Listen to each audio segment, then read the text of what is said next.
can sit up. Yeah, come on up.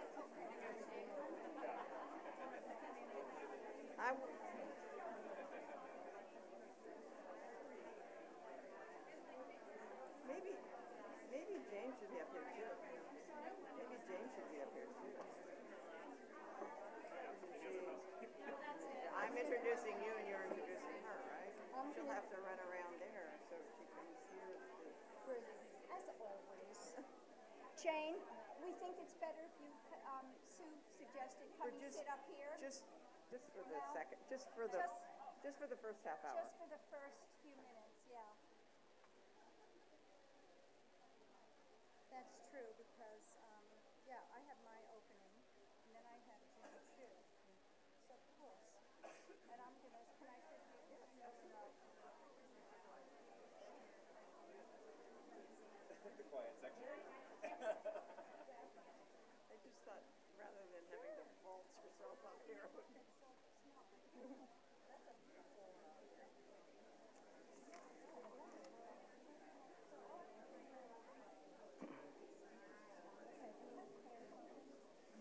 Good morning, everyone.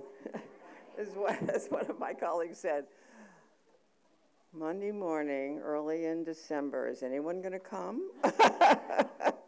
So it's really fabulous to see all of these seats filled and so much excitement from the conversations that are going on. I think this bodes well for what we're going to do today. I wanted to welcome you to the Library of Congress. You are the perfect audience, patrons and lovers of the arts and the humanities. And this is the oldest cultural institution in the entire country. And so I think it's a perfect venue for a spotlight on Arts Education Symposium. I am pleased to recognize the District of Columbia Commission on Arts and Education. I am pleased to recognize it for its work developing and promoting local artists and organizations, providing grants, programs, education activities that encourage diverse artistic expression and learning opportunities for all District of Columbia residents and visitors to experience the rich culture of our city. The Library of Congress, as I said, is the oldest cultural institution in the country. It's more than 2 centuries old. And I thought I would tell you a few things about it and why it's a good place to have this symposium. It features 883 miles of shelving, houses 155 million total items. It holds 33 million books written in 460 different languages. It's home to 68 million manuscripts, 25 million pieces of music, more than 5 million maps, over 3.4 million recordings, and more than 13.5 million photographs. We receive and add approximately 12,000 items to our collection every day. And so basically why I'm telling you this is I'm trying to emphasize the fact that people say library, books. Well, forget that. We do have much more than books. And so many of these things can be used by the people that you're helping to inspire artistic and expression in the humanities. This is just a whirlwind listing of a sample of what you could encourage people to use. Children's books. We have the smallest children's books. It's Old King Cole. It is about the size of a period. And we have the largest book. It is a 5x7 book featuring color images of Bhutan. So imagine that it's as tall as I am, and it's a lot wider than I am, thank God.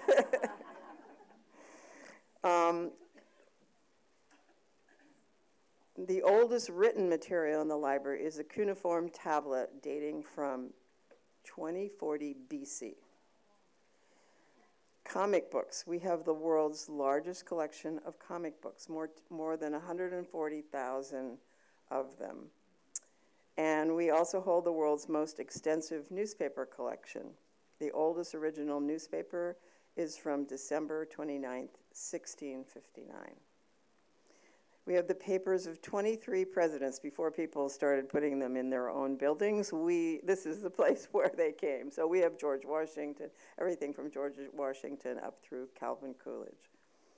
We have the Gutenberg Bible, which is one of 3 perfect vellum copies in the world.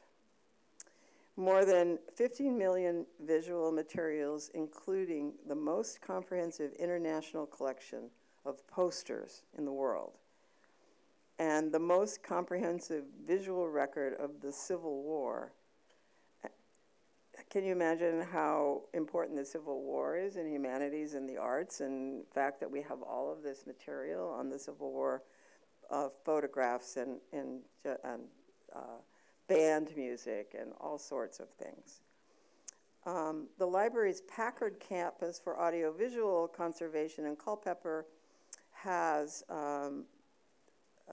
6 million items, including more than 3.6 million sound recordings and almost 2 million films. And the most comprehensive collection I'm the chief of the music. I forgot to introduce myself. I'm Susan Vita, the chief of the music division here at the Library of Congress. So let me say a couple things about the music collection. We have more than 25, it's the largest music collection in the world. We have more than 25 million items, including 8 million pieces of sheet music, which includes all sorts of things. You can really learn a lot of things about sheet when you just look at sheet music. Basically, what ads were people, what were important in that time? What were the clothes that people were wearing from the covers? We have, they depict the sinking of the Titanic and the Triangle Shirtwaist Fire, 400 songs about baseball, more than 13,000 World War I songs.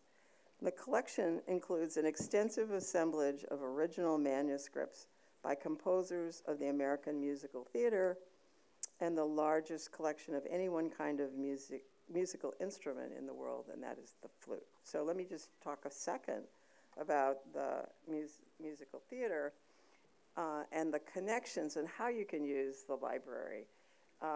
If you, for example, were going to encourage somebody to look at On the Town, we have Leonard Bernstein's collection.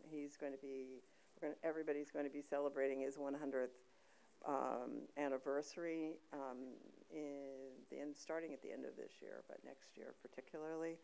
And so we have his collection, so you can see music in his hand here.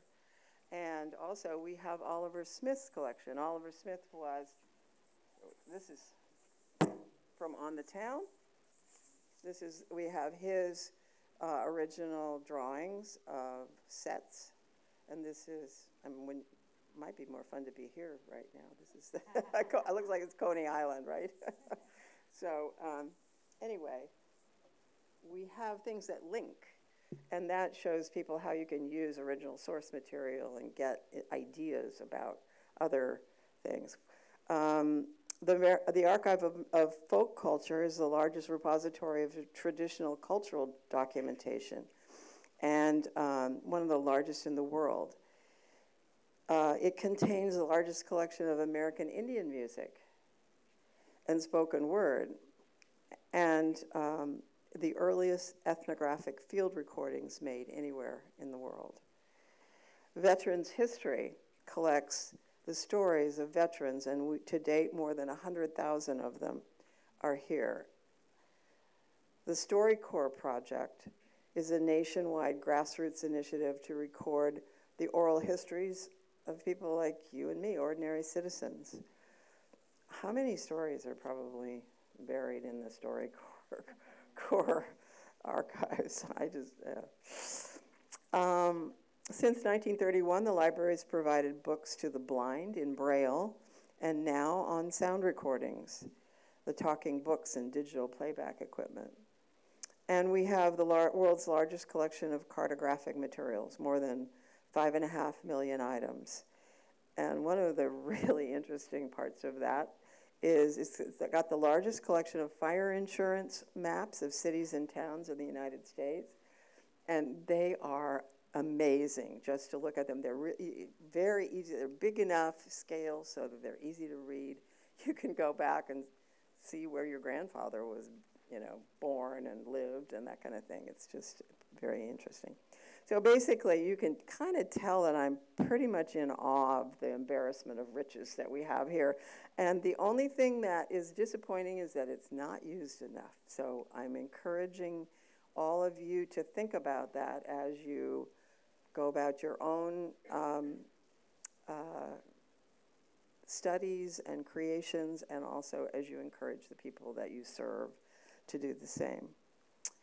And now it is my pleasure to introduce Rona Wolf-Freeman from the Commission.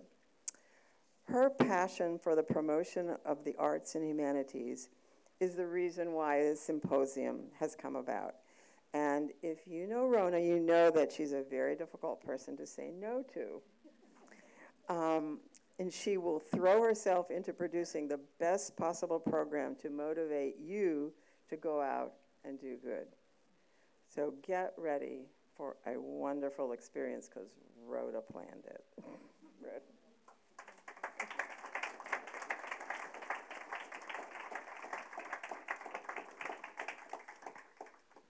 Good morning. It's wonderful to be here in the Montpelier Room on the 6th floor at the Library of Congress. The Commission is delighted to partner with the library to present this Arts Education Symposium. The symposium would not have happened, though, without the vision and efforts of Susan Vita, the woman you just heard, the chief of the library's music division, and Leanne Potter, sitting up front, the director of educational outreach for the library. Leanne worked diligently for months to make sure the symposium would take place. Thank you to both.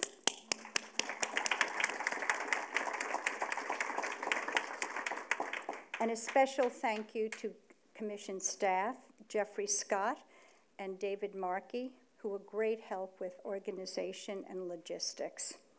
I'd also like to recognize Arthur Espinosa, our executive director, and Kay Kendall, the chair of our commission. I'm now honored to introduce Jane Chu. Jane Chu is the chairman of the National Endowment for the Arts. She has a background in arts administration, philanthropy, and is an accomplished artist and musician. Jane is the daughter of Chinese immigrants born in Oklahoma and raised in Arkansas. She's a pianist with undergraduate and graduate degrees in music and piano. Ms. Chu also holds a master's degree in business administration, a PhD, and 3 honorary degrees. She has vast experience in arts education and arts administration. Prior to coming to the NEA, Ms. Chu served as the president and CEO of the Kaufman Center for the Performing Arts in Kansas City, Missouri.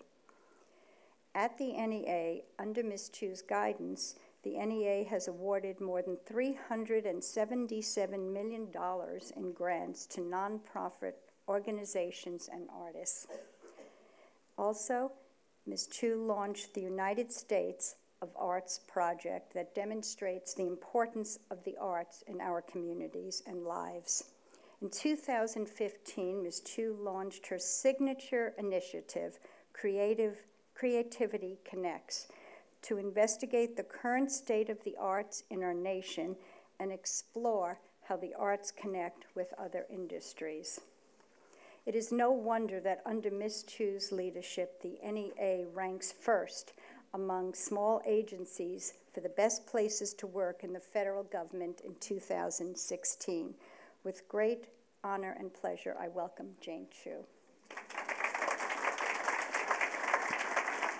Thank you so much. It's really wonderful to be here. Thank you. And I want to thank the Library of Congress and the D.C. Commission on the Arts and Humanities for inviting me to speak today. Arts education is a topic that's very dear to my heart, and it's not just because I majored in music or I majored in arts education, specifically music education in college, but it's because I have known about the power of what the arts can do for students that not only honors the appreciation of art, but it spills over into so many areas of our daily lives.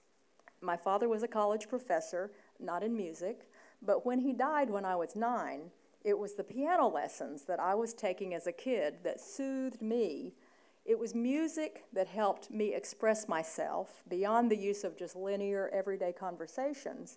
And as a 9-year-old, I really didn't have the full vocabulary to be able to express my grief over the loss of a parent, and perhaps many 9-year-olds don't have that. But I didn't have enough words since my parents, who were from China, spoke Mandarin at home, and I, who was born in Oklahoma and grew up in Arkansas, spoke English at school. But the arts were there for me. So throughout my whole growing up years, I participated in as many arts activities as I could find, from music camps and singing and choirs and acting and theater productions to drawing every day. And today, to this day as an adult, I still draw every day. So through my growing up years, I became intellectually interested in it to the point where I majored in music in college. So participating in the arts gave me another vocabulary set. It's another language that allowed me to express what I felt. Playing the piano soothed me. It became my refuge. Drawing allowed me to create and also live in the moment, where I was so immersed in the creative process that time stood still.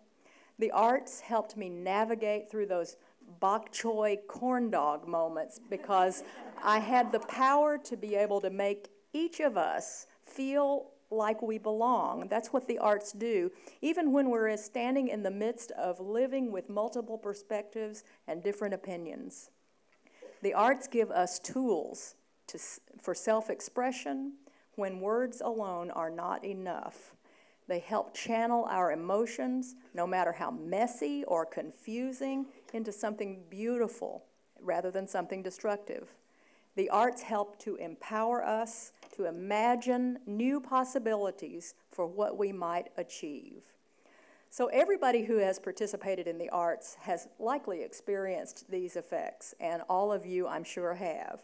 But there is a growing body of research about arts education that confirms what we instinctively know, that children and teenagers who participated in arts education programs were associated with more positive academic and social outcomes than students who did not participate in those programs.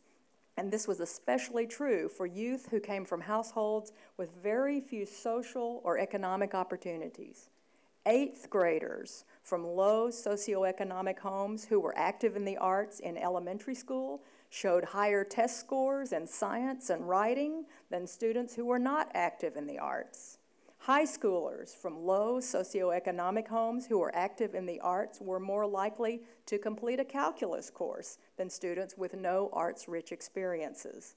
And across the board, arts-engaged students showed higher overall grade point averages, and these higher GPAs were found with all students who participated in the arts, regardless of where students came from, regardless if they came from low socioeconomic homes or high socioeconomic homes, versus students who did not participate in the arts. And high school students who earned few to no arts credits were associated with being 5 times more likely not to have graduated than students who earned many arts credits. The arts-rich students in high school were more likely to go to college, more likely to enroll in 4-year colleges, more likely to get a bachelor's degree, more likely to earn mostly A's in college, more likely to involve themselves in the community, more likely to read the newspaper at least once or one time in the day, more likely to participate in student government and service clubs, volunteer, vote, especially those from low socioeconomic backgrounds. And by the way, you can find all of this research along with hundreds of other arts education studies online at artsedsearch.org. And today I'm drawing mostly from the work of Dr. James Catterall. But you get the idea. There's a very strong relationship between children and teens who have high levels of arts engagement and positive outcomes for their lives versus those with low levels of arts engagement, especially those who are challenged with fewer social and economic resources. So what this means is that by closing the gaps in terms of who has access to arts education and who does not, we're also helping to close the broader achievement gaps that exist in our educational system. So if we're serious about evening the playing field for youth who come from low socioeconomic households, then we need to get serious about providing equal access to the arts, because the arts are not a matter of it's nice to have, but only if there's room in the budget. They are a necessity that's going to help all children across the United States reach their full potential in their every moments and for their successful futures. I know that the DC Commission on the Arts and Humanities understands this, and I want to applaud their efforts to bring the arts to all DC students, because the DC Commission is one of the main supporters of the DC Arts and Humanities Education Collaborative, and this collaborative is the newest member of the Kennedy Center's Any Given Child program. It's the first member to span grades K through 12 to help communities expand access to arts education. And we're really looking forward to seeing the results here in Washington, D.C., because this program is going to work in tandem with a collective impact grant from the National Endowment for the Arts. And part of this work brings together parents and teachers, students, administrators, along with the DC Commission and the Kennedy Center to develop an arts education agenda for Washington, D.C., as well as specific measurable goals for how the agenda will be achieved. We envision a day when all communities make arts education a priority, just as DC is doing. And over the past 5 decades, the National Endowment for the Arts has invested $244 million in arts education projects across the United States, and these projects range from in-school performances and artist residencies, after-school arts programs for students, professional development for teachers, collective impact projects such as the one I've just mentioned with the DC Arts and Humanities Education Collaborative, Collective Impact Group. We must thrive, and we must strive to empower every child in this country with an excellent arts education. 40% of our arts education grants are awarded to organizations in high poverty communities. And we're also launching a statewide data infrastructure project in every single state that helps identify which communities have fewer arts education opportunities for students so we can help there. And this is in cooperation with the Education Commission of the states. So you get the idea. We believe it's a big job. And I do want to introduce Ayanna Hudson. Ayanna, would you stand? Ayanna's our Director of Arts Education, and if you have any questions, yes, she deserves that applause. If you have questions about arts education or grants related to that, email Ayanna, and she will guide you through that process. You can email her at 3 in the morning if you want to, and you're welcome. She will get, oh, and there's Nancy Daugherty. Didn't see Nancy. Nancy, also, please stand as well. We have a wonderful team, and so feel free to connect with them throughout the day, because they're here for you. This is a big job. Providing equal access to the arts requires input at every level.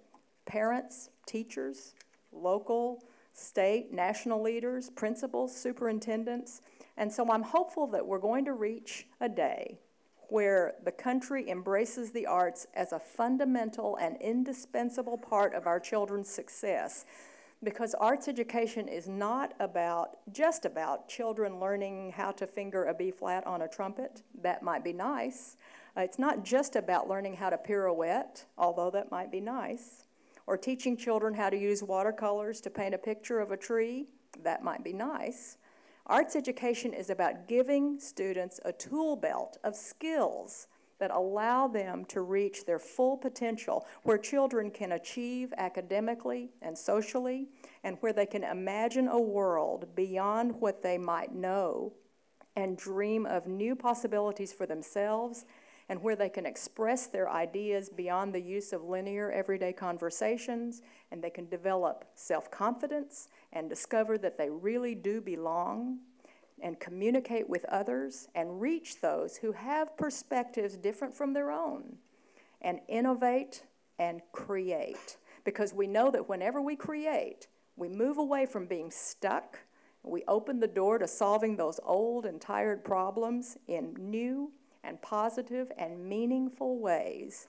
The United States has always been a nation of innovators and visionaries, and instilling the arts in our students will help ensure that this legacy remains in place. So I want to thank everybody here today for recognizing the importance of arts education and for working so hard to ensure a promising future for all of our children. Thank you.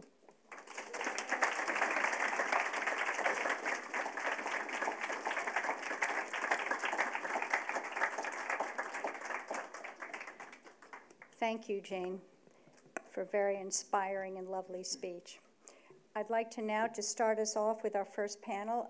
Our introduction to this will be Arthur Espinosa, the Executive Director of the DC Commission on the Arts and Humanities.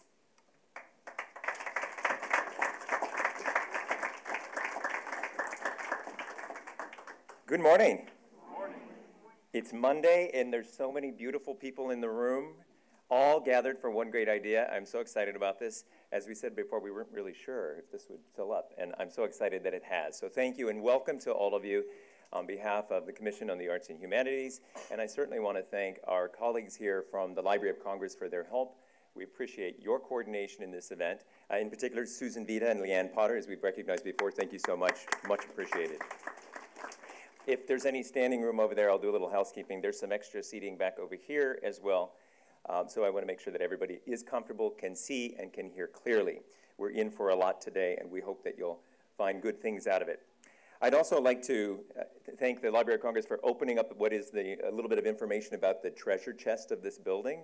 It is just amazing to hear Ms. Vita talk about all the things that one can access here, which I think we all know about, but we forget about sometimes, or we don't always have time. So I do ask that you all consider your opportunities there and how that may be able to help inform your work. I'd like to recognize, as we did already, Chair Kay Kendall. She's the chair of the commission. If you don't mind standing just so everybody can see you. Also, Gretchen Wharton, one of our commissioners, and Haley Francis. And if I missed any commissioner, I hope you'll forgive me, but welcome. We're glad to have you here. Thanks also to the staff, as we mentioned before, Dr. Jeffrey Scott, David Markey, and Anissa Saleh in our Arts Education Department. Thank you all for your hard work on today and putting it together. And of course, thanks to Dr. Jane Chu. Those remarks were really inspiring and wonderful, and thank you for being here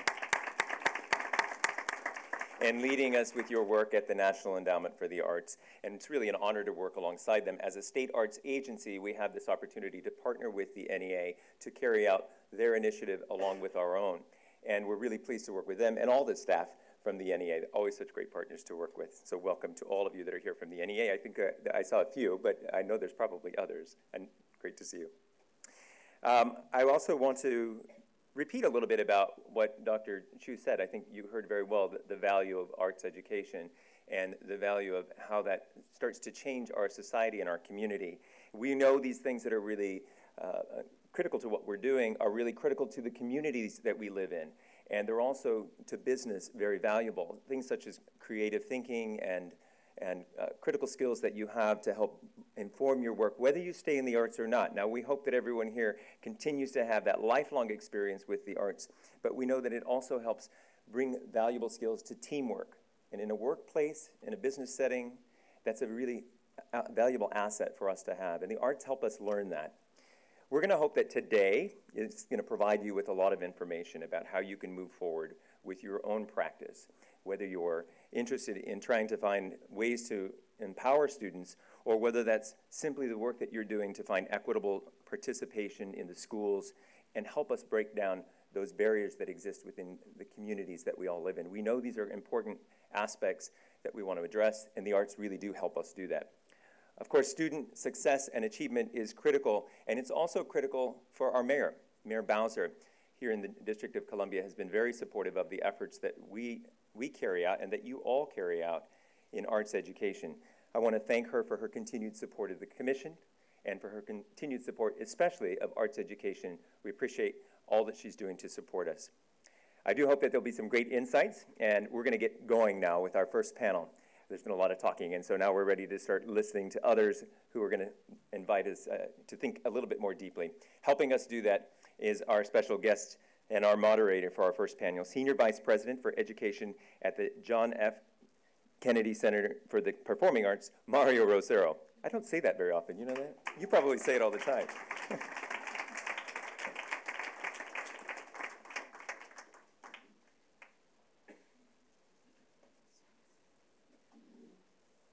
Good morning, everyone.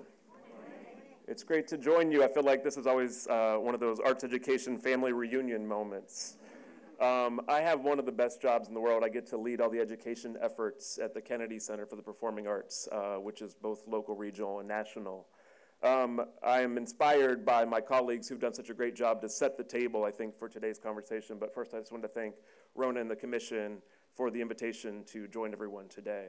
So you may or may not know that this past May was the 100th birthday of President Kennedy. And so for the Kennedy Center, many know us for the world-class performing arts on our stages, but we also uplift the ideals from President Kennedy's legacy of service, justice, freedom, courage, and gratitude through the arts, through the memorial that the building really is to him. But, you know, the Kennedy Center is really more than just a building or an address. It's also this idea. And it's an ideal that the arts are really for everyone. And so as the nation's cultural center, we really feel a responsibility on our shoulders to make sure that we're fighting alongside all of our colleagues in this room to make sure that those barriers to access are removed and that the highest quality arts and arts education experiences are available to all. And so it's my team's charge to really make sure that we lock arms with our colleagues here and across the country, and we take a lot of time to identify and know what the problems and challenges in the field of arts education and arts learning are, as well as some of the best practices. And we're really lucky to have the support and resources to create some model programs that can try out some solutions to those problems, right? Because everybody in this room, we stand on the shoulders of a history of work and effort to really tackle this problem, right? And I always like to acknowledge everyone who's spent the last 20, 30, 40, 50 years really working at this, and I think it takes everyone working together in lockstep to address these arts education challenges, right? And it's really a cross-sectoral challenge, but I am inspired and excited that we can do it together, and I think the voices that we're going to hear from today give us a range of perspectives, and what we're going to hear about is not just about equity, access, and innovation in the arts and arts education, but it's also rooted in some exemplars, some best practices, really looking at the evidence and some demonstration of the power of the arts. So if you join me in some round of applause, I'm going to welcome our panelists up to the stage. So I'm going to talk a little bit and buy them some time as they make their way up. But we can maybe have a continuous round of applause. First, we have Dr. Alexander Pontelyat, who's joining us from Johns Hopkins. So, Alex, come on up. We have Christopher K. Morgan from Dance Place, local arts organization. My good friend Nathan Diamond from DC Public Schools, who leads the arts charge for the district. And we have Aisha Gardner from Split This Rock.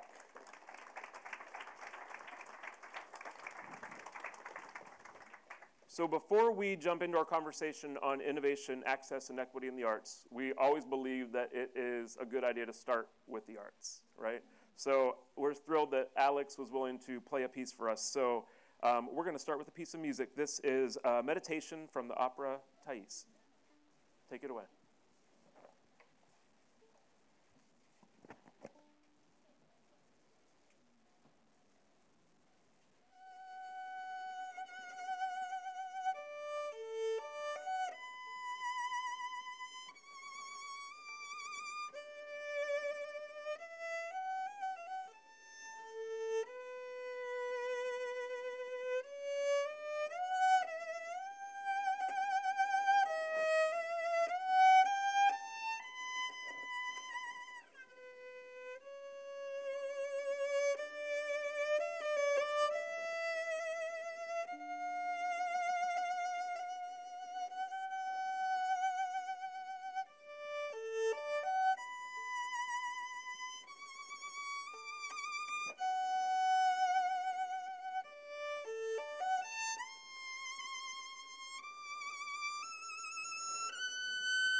beautiful piece. So before we get started, just a couple logistics. My goal is to really have a great conversation with everyone, but leave time at the end for some audience questions. So as you listen, think about anything that might be on your mind that you want to go a little bit deeper in, so please consider that. Also, everyone's bios are in your program book, so you might go a little bit deeper to find out about folks in there.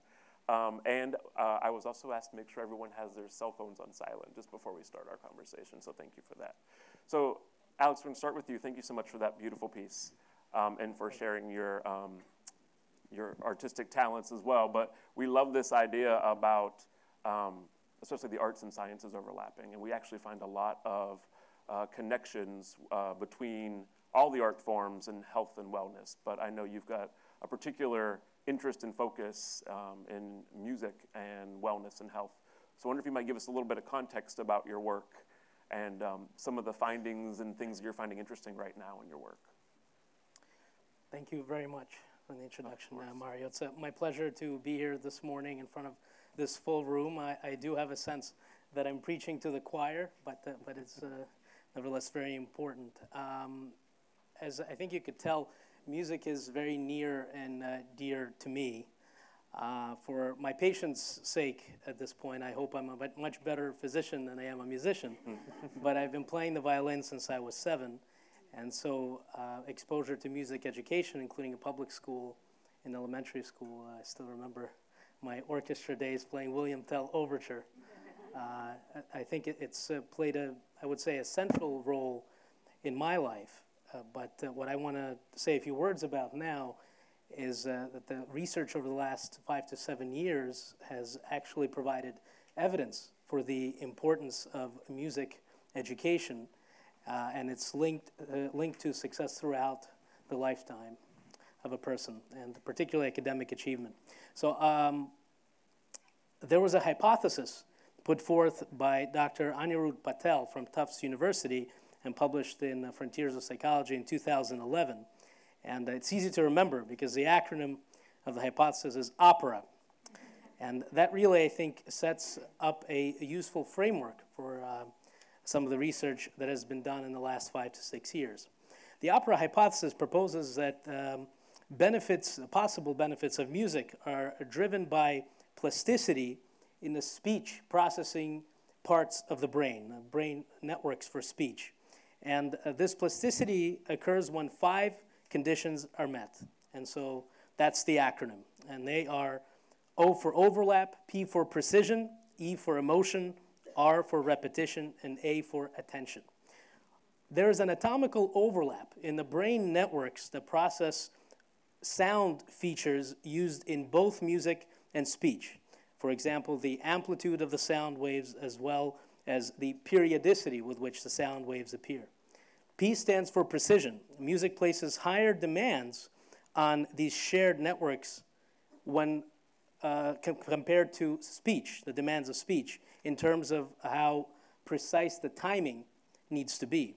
E for emotion. The musical activities that engage this network can elicit very strong emotions. I don't know how many of you have had the experience of feeling chills or shivers up and down your spine when you're listening to a pleasurable piece of music. And of course, one size does not fit all. It's very individual. But we can agree that, and it's been scientifically demonstrated in the last 6 years or so, that powerful emotional centers are activated when we're listening to music. R stands for repetition. The musical activities that engage this network connected to speech are frequently repeated as we're listening and as we're practicing an instrument or singing. And that repetition is crucial to success. And finally, A for attention. Musical activities that engage the network I'm talking about are associated with focused attention. And of course, you have to pay attention as we're learning the musical instrument. So according to the OPERA hypothesis, when these conditions are met, neuroplasticity, long-term changes in the brain, drives these networks to function with higher precision that is needed for ordinary speech communication. However, since speech shares these networks with music, speech benefits in a secondary way, the processing of speech itself. And so the OPERA hypothesis has been used to account for superior encoding of speech in musically trained individuals, which I won't have time to go into in detail today, but I'm happy to answer questions about. And this suggests mechanisms by which musical training could improve the linguistic reading abilities. So I'm just going to run through literally the headlines of studies published in the last 5-6 years, and there's one particularly relevant study by Nina Kraus from Northwestern University in Chicago, which I think is inspiring, that I want to focus on for a couple of minutes. So thus far, studies have shown that babies, 1-year-olds, who have music lessons with their parents tend to smile more and earlier and communicate better.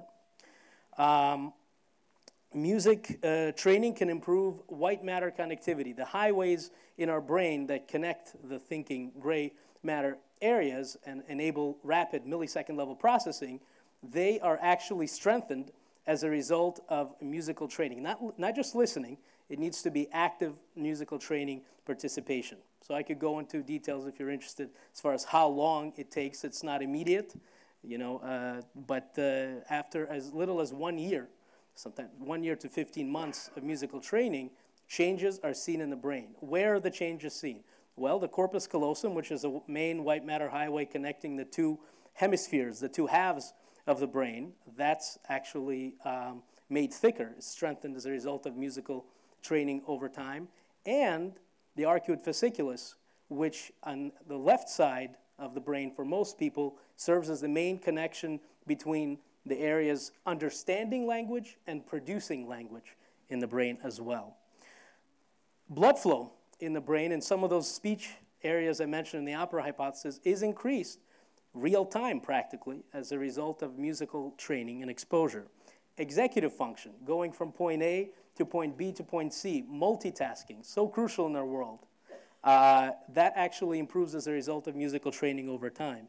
The gray matter, not just the white matter, certain areas in the cortex, the outer part of the brain, are actually made bigger as a result of musical training and exposure. Verbal memory and childhood literacy is actually improved over time as a result of classes exposing people to music. And this is not just for kids. Over the course of our lifetime, as we age, there's now several studies that show that the brain plasticity is benefited by musical training throughout the lifetime. And in fact, this is now beginning to be thought as a protective measure, playing a musical instrument against cognitive aging, mild cognitive impairment, dementia of the Alzheimer's type and otherwise.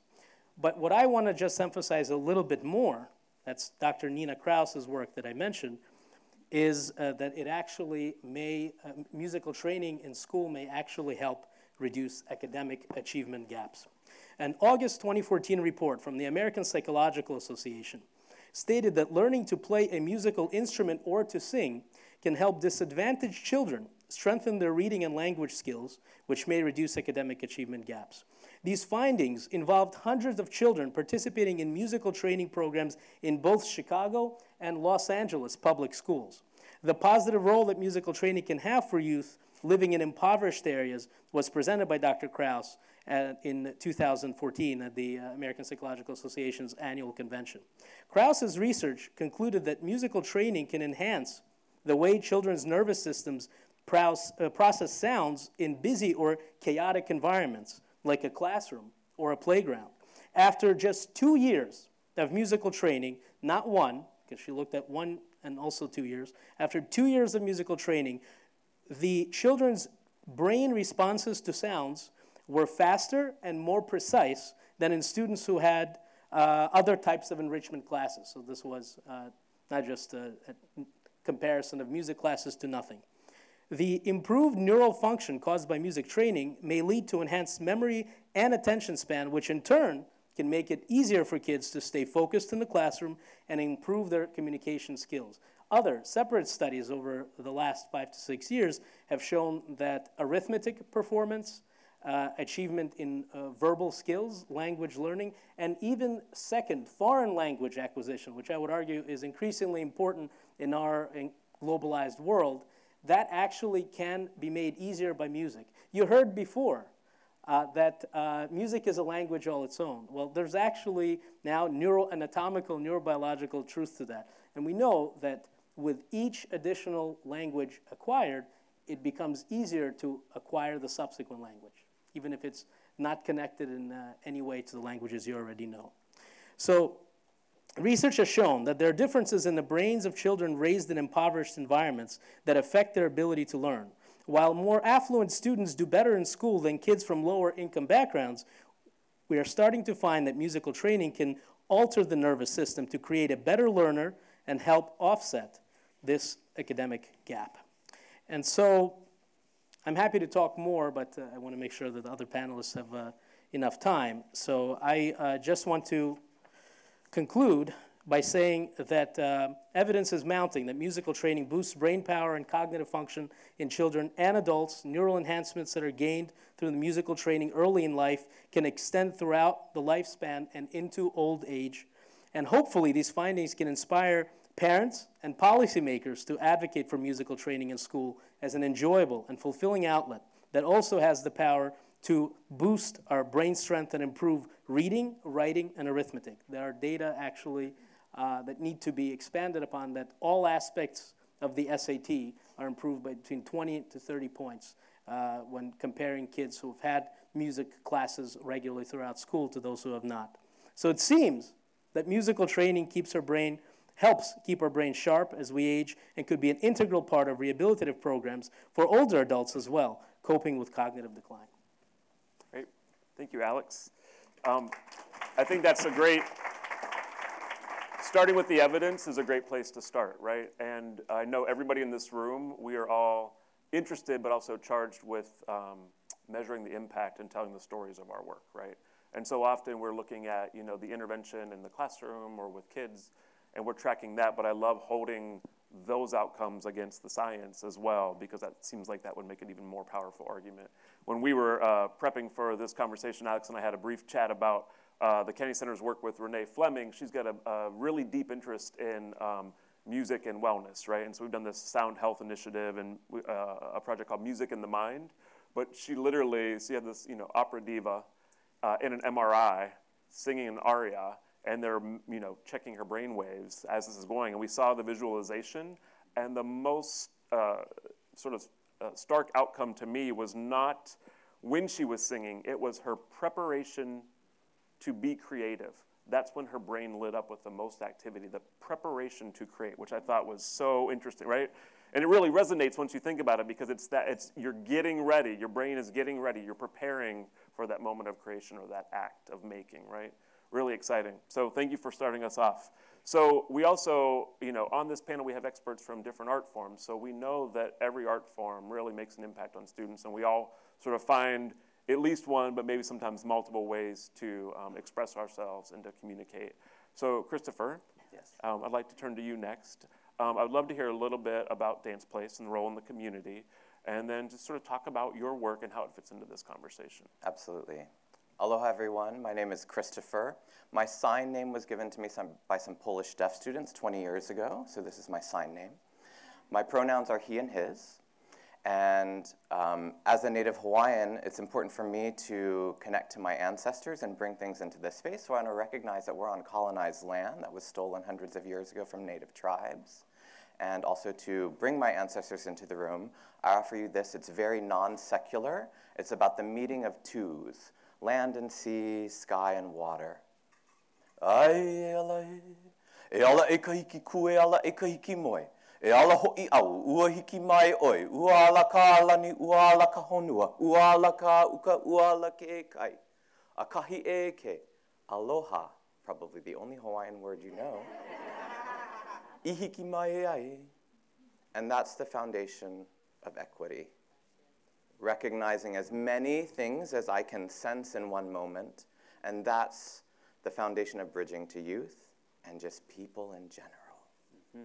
And so for me, the dance person always has to get a little interactive.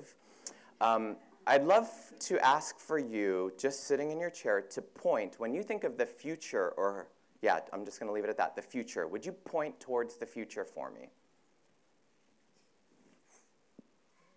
Nice. I love arts people. It's always a more mixed answer than if I were in like a corporate environment. Can you do that one more time? I just want a better survey. Try and keep the same answer if you don't mind that you did before. Point towards the future.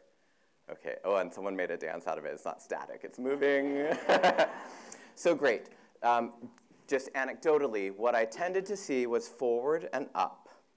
And so one of the gifts that dance has given me is peripheral vision, right? If I'm dancing with people in a line like the Rockettes, okay, I've never been a Rockette, but I dreamed of it. If I'm dancing with people in a line, I have to use my peripheral vision to sense that we're, if it's needed, in unison. And we use that all the time as lay people in driving and other daily skills. But one of the things that I think is interesting, in some cultures, the future is neither forward or up. It's back here because you can't see it yet. It has not been revealed to you yet. However, there is so much that we have as humans, our senses, our intuition, our instinct, our gut, in Hawaiian it's na'au, that allow us to sense the unseen. And for me, a lot about equity and access is trying to tune into that. How do we sense? And sense is so related to the word sensitive. How are we sensitive to the needs of others? Words we use a lot in our work as arts educators, arts advocates. How do we do that? How do we connect to that? And so much of that is about tuning in and listening. And all art forms are really good at that. And that's why so much of that evidence about how it spans out into other aspects of our lives, the scientific, the educational data, all of those things pay off because it's allowing us to tune into others. So a little bit about Dance Place. I'm the Executive Artistic Director of Dance Place. It's based here in Washington, D.C. It's a 37-year-old institution, and we've been in our location in Brookland, Edgewood for 31 years. Our founding director, Carla Perlow, and her co-director, Deborah Riley, recently retired, and I became the director after a national search for a new director just this past September. So I'm pretty new to this role. Obviously, I'm not new to the arts. But Dance Place, in addition to being a presenting theater that hosts over 45 weekends of performances each year from international, national, and area companies, and having a school and having youth enrichment programs, has been an anchor in our neighborhood. When Carla and her board at the time bought their building in 31 years ago, it became kind of a galvanizing force for that neighborhood, and we all recognized the problems that come with gentrification. We've been pretty fortunate in the Brookland Edgewood neighborhood because of a history of high home ownership in that neighborhood, and as well as some pockets of land that were empty.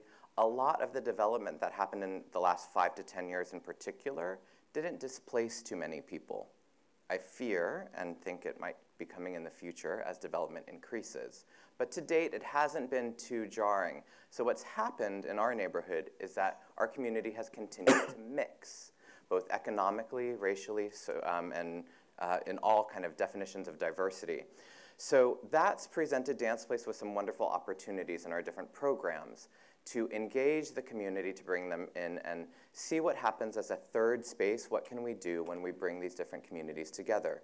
When Carla and the original Dance Place staff and faculty were there 31 years ago, a couple of youth knocked on the door and they just needed a place to hang out until their parents got home, and they needed a bathroom, and it was a little cold outside.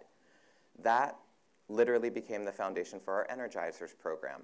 Our Energizers program serves youth between 6 and 12, as well as our junior staff program. Our junior staff manager is here today, Naomi. Hi. Thank you. She was not expecting that. And so these programs are offering life skills and arts curriculum to help empower these youth, just like a lot of the work that you all do does, and give them a good place to be and some good skills. That program expands every summer to 75 kids from about the 25 that we serve during the school year, and those kids get 5 weeks of programming throughout the day that's based on a similar curriculum. And then our junior staff program, they work with us throughout the year. They have different jobs and roles within the community at Dance Place and on our arts campus. So this is what our programming looks like. But as I just started this work, I'm really interested in thinking a little bit more about this mixed neighborhood that we're in and the challenges that it presents. I literally had some teenage boys yell at me when I asked them to leave our arts park at 9:30 p.m. because our building was closed and it was time to go home. And they yelled at me, "You're new here. You don't know what it's like here." And I hear that, I recognize that, and I understand that. And at the same time, how do we create an environment that's embracing of them and embracing of these challenges, and also trying to get them to anchor themselves and go home at night when that's appropriate. And there's a lot of reasons why I don't want them out on the street at night. It's not necessarily just for what they do, it's for what might happen to them. Yeah. So these are the challenges that we're facing there. And how can we continue to bridge our curriculum in ways that bring those different socioeconomic groups together? I've anecdotally noticed in our tuition-based program, which grew to be serving about 500 youth in the last 2 years, from about 300 just 2 years ago, that most of our tuition-based programs racially look a certain way because of new communities that have moved into that neighborhood. And our youth enrichment programs racially look a different way.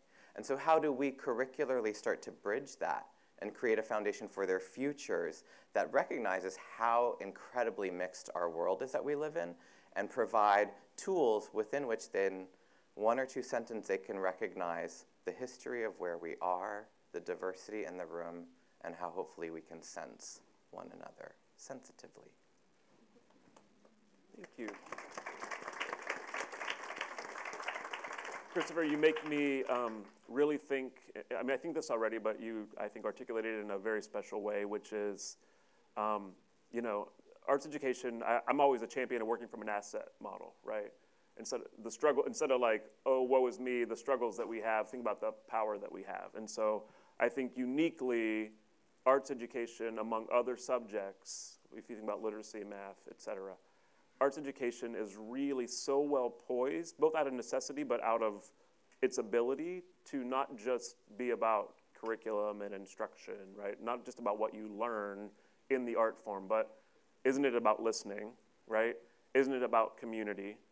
Isn't it about bringing things together, right? Recognizing past, present, future. It has the ability to do all these things and sort of knit them together in a way that I think really, especially within a school, within a neighborhood, within a program, it's got this sort of superpower, right? This ability to bring all these perspectives and things together. And I don't know that everyone looks at the sort of other curricular areas in the same way. So I appreciate your articulation of that. So Nathan, I've known Nathan for a little while. We both were in Chicago public schools fighting the good fight in arts education. I think we're the 2 visual artists up here. So Nathan leads the charge and the team at DC Public Schools for arts education. So I know you've got some particular initiatives that we're going to dive into, but I thought you might just take a moment to sort of continue the conversation and talk about the work of equity and access in your role and with your team, and then transition us to your specific program. Absolutely. So as Mario said, I'm the Director of Arts for DC Public Schools. So in that role, I oversee curriculum and instruction across the district and across all disciplines in the arts. He also mentioned I'm a visual artist. My background is in photography and design and printmaking, but I'm actually going to talk about a music initiative today, and so that should be... I'm just trying to represent all art forms. Absolutely. Okay. Absolutely. And it's been great to listen from Dr. Chu's remarks all through about the idea of how we approach the arts as a language. This is a real challenge, I think, in education, in the education sector, because literacy has very specific connotations. And we are really pushing in my office to broaden the scope of what we talk about when we talk about literacy in public education, expanding that into visual literacy and music literacy. And so the role, I think, this idea of equity, these 3 words, equity, access, and innovation, could not be more kind of gift wrap for the work that we're doing right now. Because Chancellor Wilson, the new Chancellor of DC Public Schools, has a really intense focus on equity and how we are approaching our schools for what they need and what the communities need, not just sort of even strokes, but what actually do we need to give each student and each school so that young people can be successful in DC Public Schools. And for us in the arts, that comes in a few different forms. It's about exposure and opportunity, and I think those are things that sort of everybody in this room really addresses quite frequently.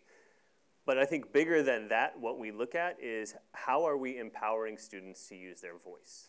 And so we talk a lot about the use of a student's voice, and how do we transition from a skills acquisition model where we are sort of building students' capacity up to do certain things as they get older, and more, how are we handing them these tools, giving them space to use them, to experiment with them, to understand them on their own terms, and then guiding them from there as they get older. And so it is really about how we are being strategic in that process from pre-K through 12th grade. I think critical is, literacy in the traditional form is always about how do we get students to express themselves? How can they write their ideas down? How can they speak eloquently? How can we be sure that they can sort of operate in society? But as we know, the arts do that incredibly well, and they reach students who are challenged to be reached by traditional forms of literacy. And so one of the things that we hold dear is that if we are not equitably, this is equity and access, if we are not equitably reaching all of our students, there are voices missing from our culture, there are voices missing from our society. And if we know, which we do, that a lot of the issues of success in schools, as Christopher was talking about, even in the way he sees differences in his populations, we know there are a lot of things that fall along socioeconomic lines. And so it is clear to us that we can look at the research and know the groups of voices that are actually missing from our culture, that aren't being expressed. And so to us, the arts is such a critical place where we have the potential to start that change. And Dr. Chu spoke about that eloquently earlier. So how we're doing this, we have 3.5 years ago when I came into this role, I was asked to really look at what the curriculum of DCPS Arts is and how do we write a curriculum for the future. And so, to Mario's point, the arts don't live comfortably in the world of curriculum and instruction the way traditional content areas do. This has a lot to do with the way we evaluate and test it. You guys know this. Choir. Yes, exactly. And so what we set about doing was changing what a curriculum looks like. Can it both meet the needs of a district? Can it look like what a district needs it to look like? But also realistically communicate what it is that actually happens in an arts classroom, what value the arts add to a student's life. And so we created what's called the Framework for Arts Learning, which is rooted in 6 themes, and those themes span from pre-K through 12, and they are universal themes that we as human beings explore throughout our lives: identity, interaction, language, determination, creation, and transformation. It is those 6 words that anchor all of the work that we do. And the idea is that while those are incredibly complex and deep things that we all struggle with throughout our lives, if we can start young people looking at those things developmentally as a 5-year-old, that we are giving them the opportunity to really explore what it means to be human and what they would like to discover and understand. I certainly can. Identity, interaction, language, determination, creation, and transformation. The tricky part about this is these are very lofty goals. And the question always comes back to, but how does that get to a student who's 5-year-old? Do we start talking to them about transformation?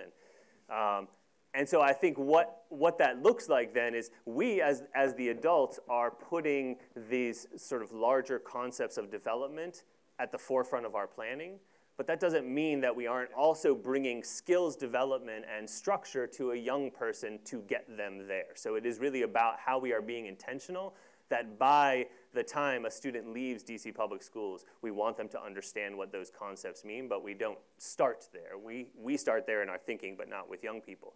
What it means for young people is that when they are in an arts classroom, the first thing they should feel is that what they are doing is meaningful and matters to them, that it is connected to their life, that they feel that they have a place in what is happening. That's our entry point. We need to get them engaged in what's going on. From there, when you have somebody who is engaged and ready to learn, it is much easier to say, let's build some skills. Let's have some kind of intentional instruction, because now there's a desire for that instruction. And then I think the most critical thing that we infuse into every piece of curricular work that we do is students must have an opportunity. I call it playtime. Technically, I don't call it playtime. That's what we call it. What I call it is like their opportunity to experiment, to come to terms with the new things that we are asking them to come to terms with before, this is the really important part, before we decide to judge them, before we assess them, before we grade them, before we say this is high stakes.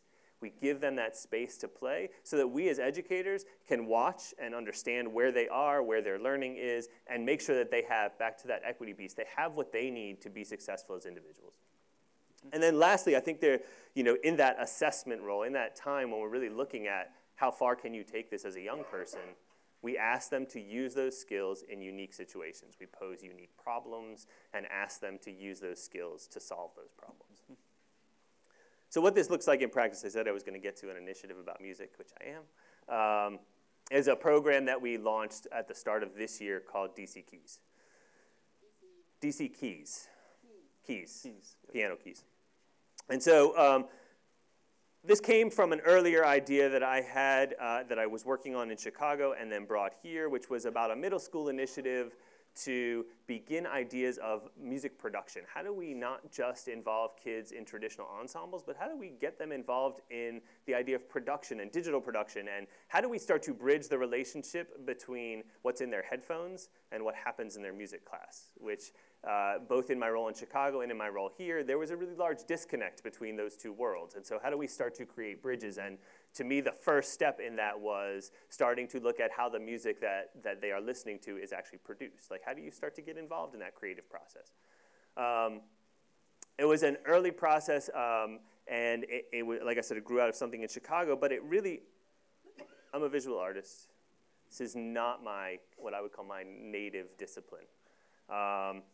And so it wasn't until 2 years ago when I was hiring for a music position, and Ray Muller, I'm going to have somebody wave too, Ray Muller over there, who came in, and in his interview, what he said to me, it changed everything. He said, we need to teach kids that music is a language. It is not something to be repeated, and they're not just there to play something that's already been written. It is there for them to write. So I hired him. And then I was telling him about this initiative that I had been working on that was struggling, admittedly struggling, and he said, well, we shouldn't start in middle school, we should start in kindergarten. Yeah. And that was it, like that, it was that instantaneous, absolutely. It solved so many problems that I was struggling with, but that I hadn't identified, which was, one, music will be a language. We'll just start it from the beginning, so it will be no different. That's just how it will always be taught. Two, how do we make sure that all of our students have instrumental instruction, which is incredibly costly, and there's a reason that it often lives in high socioeconomic neighborhoods. But in DC now, we can say with 12 keyboards in every school, which means the keyboards that we have 24 students can be playing at any one time, all of our elementary students, 25,000 kids, are learning to play the piano as we speak. Wow. And so it solves that issue of, are we ensuring that our young people are learning an instrument and learning to perform? And the last piece is that it bridges the world of analog and digital, right? It bridges the traditional and the contemporary.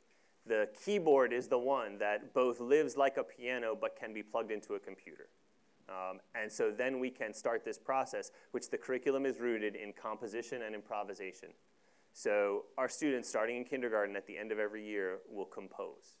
Now we need to shift our ideas of what composition means, right? That's a whole new definition of composition, but we are asking them to use music as a language every year that they are in music education.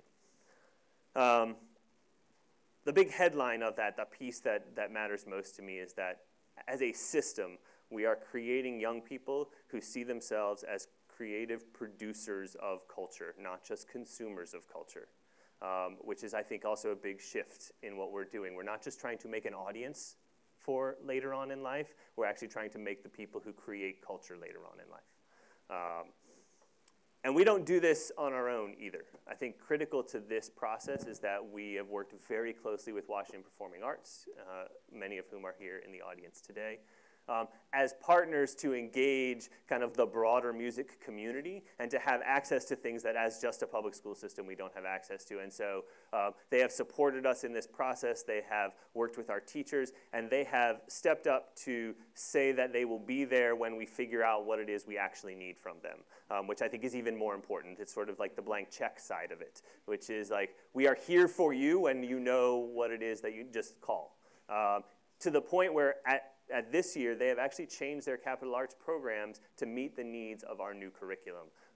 With an organization that works in so many of our schools, that's a critical relationship that we have, that we can start to mold how the two organizations work together.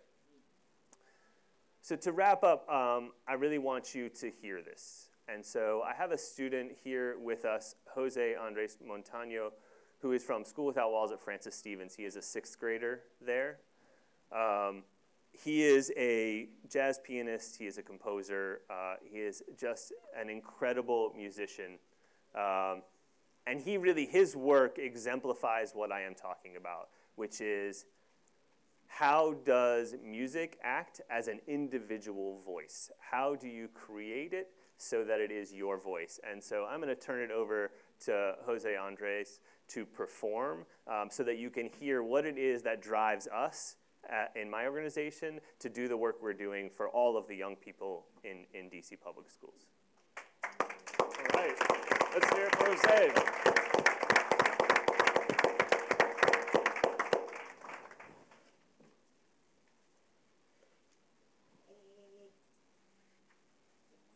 Microphone. Hello. Hey everyone. My name is Jose Montano.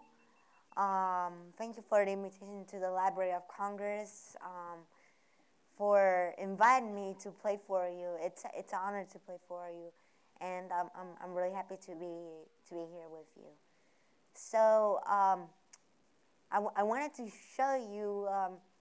I want to play a song that I really liked it, and to all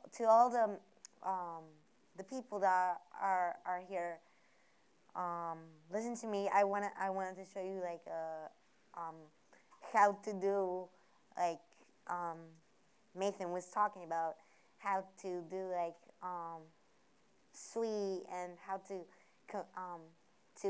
make a new composition, right? So I will show you some music for you, and this song is called In a Sentimental Mood. Hope you enjoy it.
you very much.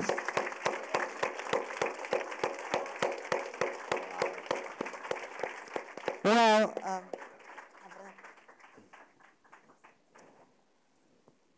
Thank you, Jose. We're going to actually invite you to join us up on stage. So. okay, of course. While we do that, could we get a round of applause for Jose's mom and dad who always support him? Yeah. Sure. Why don't you sit next to him? Thank you. I feel really lucky. Jose's had a relationship with us at the Kennedy Center for a number of years, and I just got to see you perform with Renee Fleming a couple weeks ago, and I think he stole all the attention. This kid's a rock star. We'd love to bring you into the conversation, Jose, and just if you could talk a little bit about music in your life and the importance of it. Okay.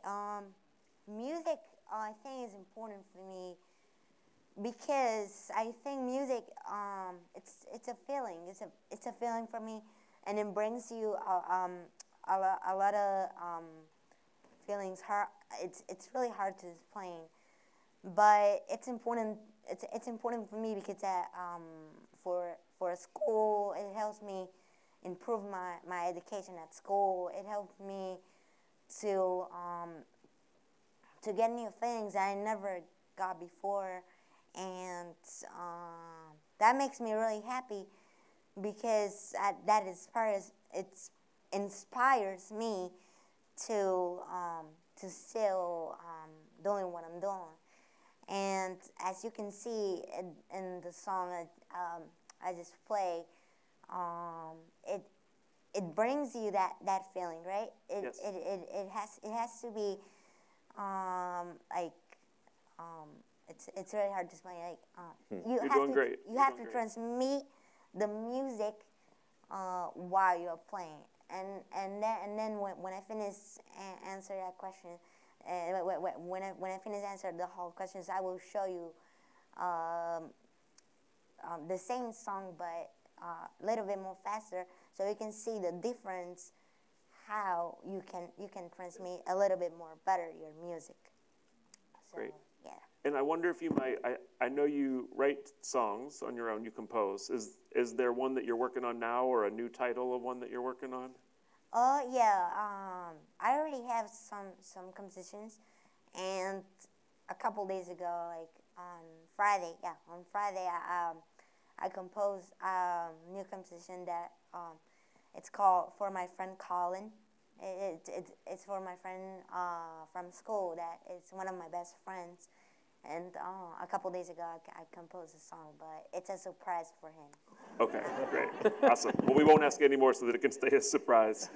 Jose, I'm hoping that you'll stay with us on stage for a few minutes, and maybe we can end with your next piece if you're going to show us another way to do it. Yep. So a few minutes of patience would be great. I'm going to... yeah, it's okay. Thank you. Because to your right, we have Aisha, who's been patiently waiting. I'm so glad you joined us, Aisha Gardner from Split This Rock. And Aisha, we'd love to hear you jump into the conversation. We know you are born and raised in D.C., right? Spoken word is a big part of your life. Yes. And you kind of grew up through the program, Yes. as well as working in it now. So welcome to the conversation. Okay. Hi, guys. So I'm Aisha Gardner. I do work with Split This Rock. I am a product of Split This Rock nonprofit organization. For the past 7 years, since I was 15, could you guys do the math yourselves, you know? I've been working in arts programs with youth, worked all over the city with, I don't know, Split This Rock. I started off in high school, you know. In high school, we go to this wild place where it's like, I know what I think, I know what I want, I know what I need, and I have to voice it, right? But in schools, there can be a very definite structure as to how one can present those needs or how one can communicate their feelings or tell your teacher what you went through at home the other day, you know? And I felt for a while that I felt like there was this like disconnect. You know, I felt like my school had counselors, my school had deans of students, my school had vice principals, but there was no language to use between us that would like effectively get my point across, you know, to let them know that, you know, my heart hurts today, and I'm sorry I'm not paying attention as much, you know.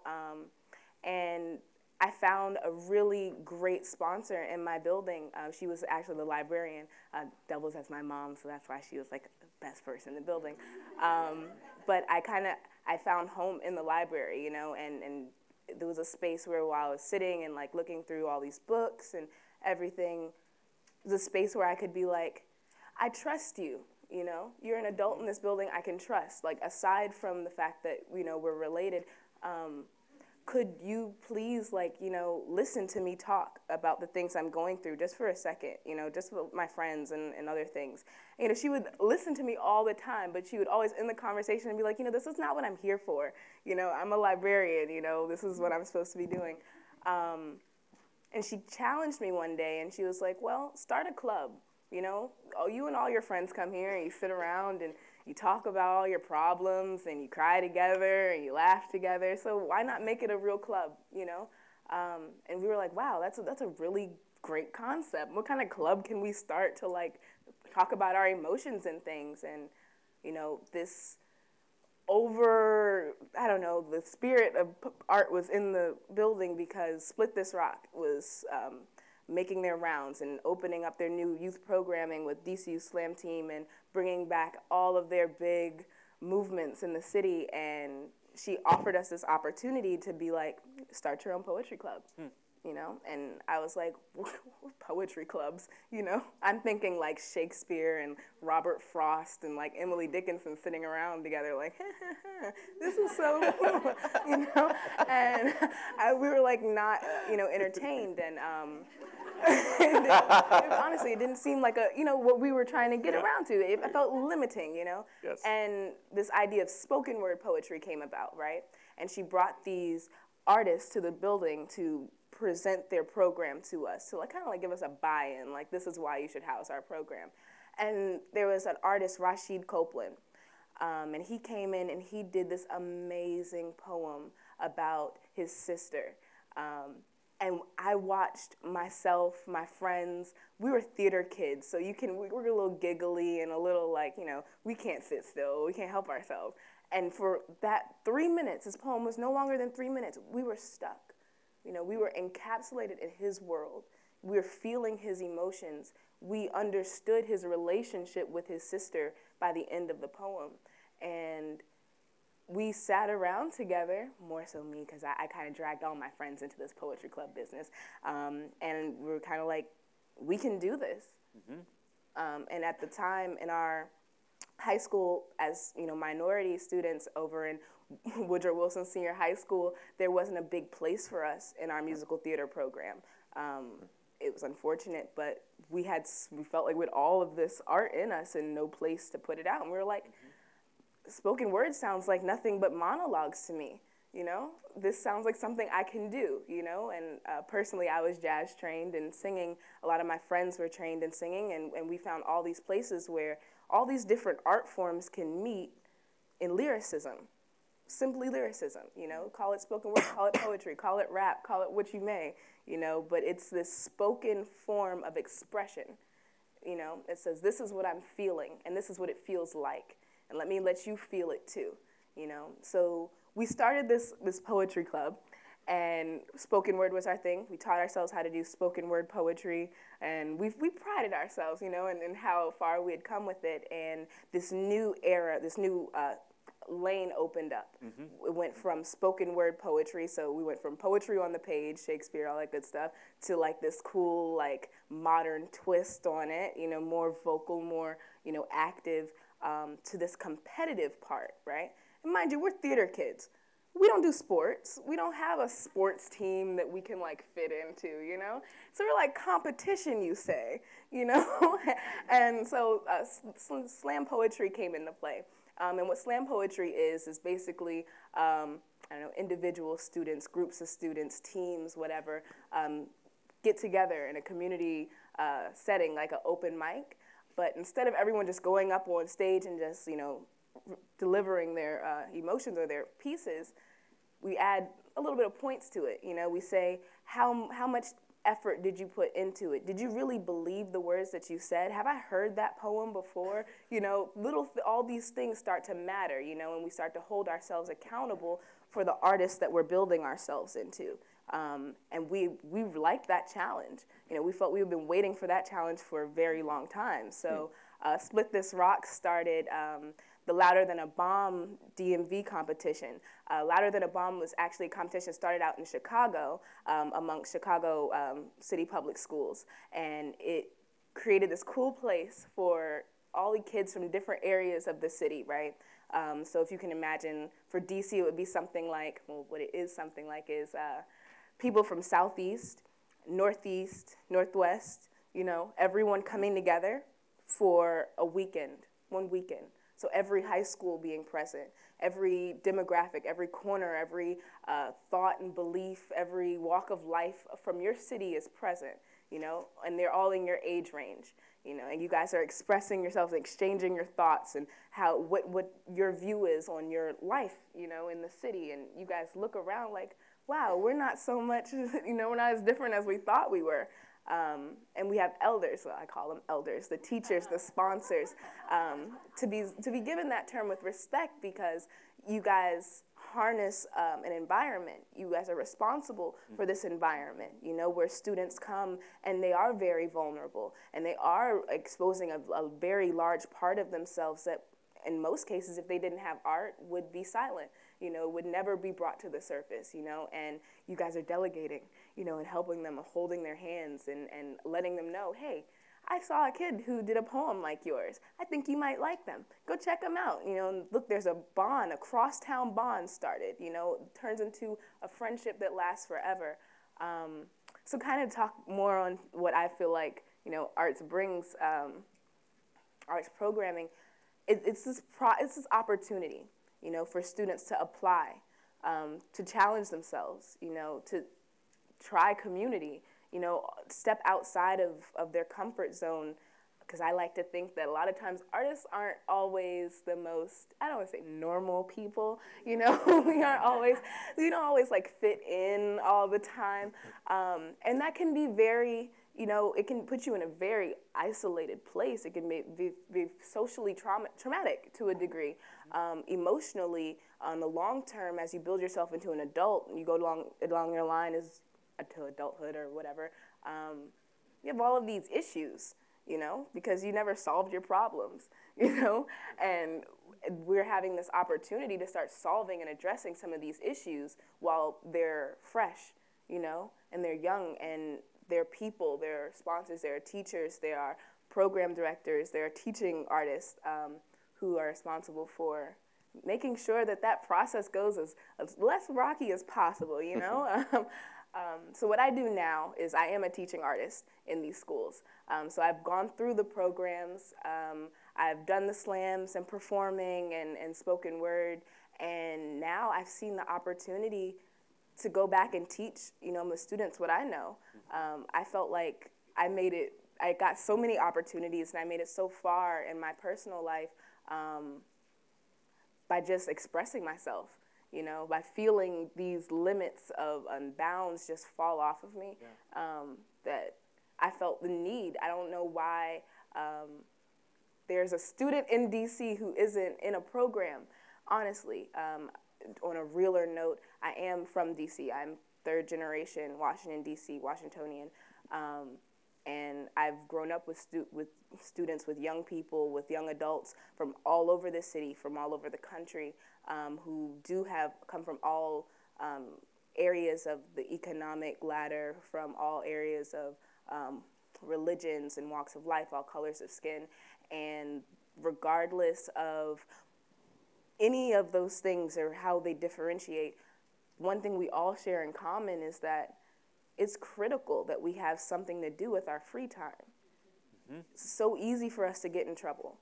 It's, I mean, not kind of like funny trouble. I mean, the kind of trouble that doesn't allow us to come home ever again, you know. And as a youth in the last 2 years, I've lost friends, you know, in the streets and around in front of their homes, you know, in front of their neighborhoods. And I think to myself oftentimes, like, if they had programs, You know, if they had a sponsor, if they had a mentor, if they had somebody who could keep their mind or keep them busy on something else, would they still be here, you know? And so I feel that's the severity and that's like the demand, and that's what we do here. Thank you for that.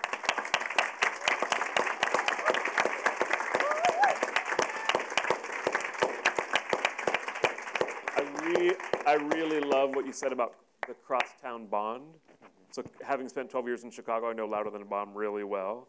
And what I want to paint for a picture for the room is, if you haven't been to one of these poetry slam competitions, it is the most supportive house of kids that you've ever found. Like, I've been in auditoriums of 2,000 high schoolers in Chicago from every neighborhood, and they are only supportive of whoever is on stage, even though it's a competition.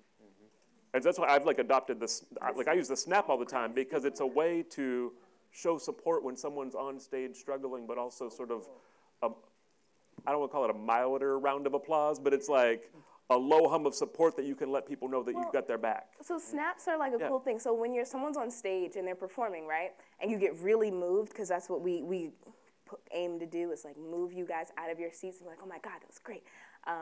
It's like, it's kind of disrespectful to step up in someone's phone and be like, oh my God, that was so awesome, and they're still, talking. So we have this thing in our community, so we have these little mannerisms we do, so we let people know that, like, you are appreciated, you are being received, I am listening. So snapping is one thing we do, y'all can snap. Another thing, if you're ever in a poetry area, you can do like a sweet chocolate noise.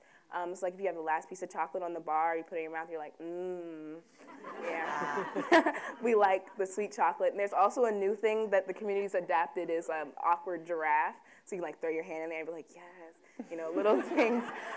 So there are these cool little mannerisms we have in the arts community that are teaching people how to like appreciate their neighbors, and how to respect, someone who's speaking, all of the parts of, I don't know, being a citizen, being humane in the world, Yeah, really lovely. Thank you.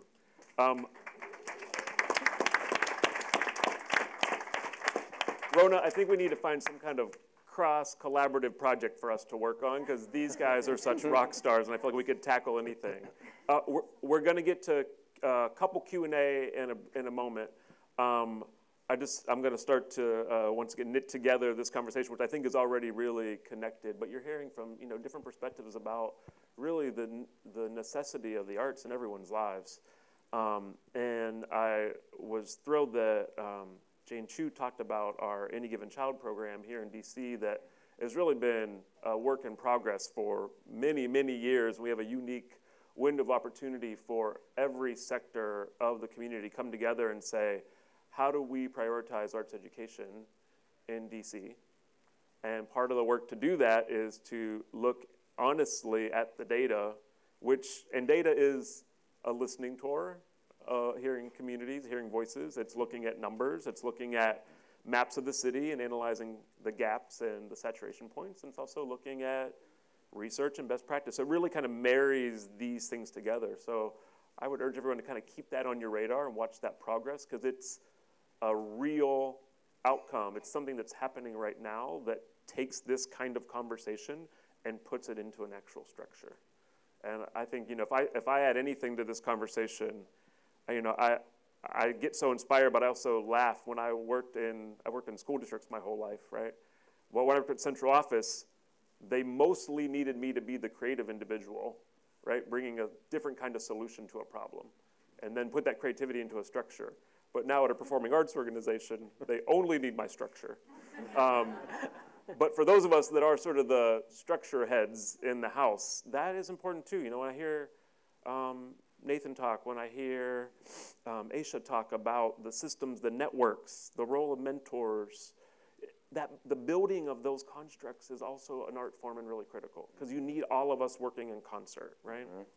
So a couple minutes for questions. Anyone have something that they want to direct to the whole panel or to somebody individual? Feel free to raise a hand or stand up. Oh, great. So we have a couple mics. Yes, Jenny. So if we can get a mic to come around to the second row in the middle, thank you so much.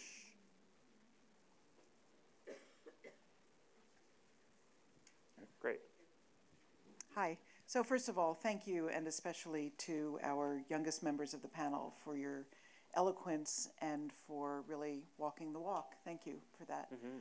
We've talked a great deal about teachers, about institutions, about individual artists, but I would love to hear how you feel parents can be more involved in the equation, because I think many of us who have children or who have children, who have friends with children in public schools especially, wonder what their role is and how they can be really active. And your mention of your mom having these two roles sort of reminded me to insert that question into the conversation.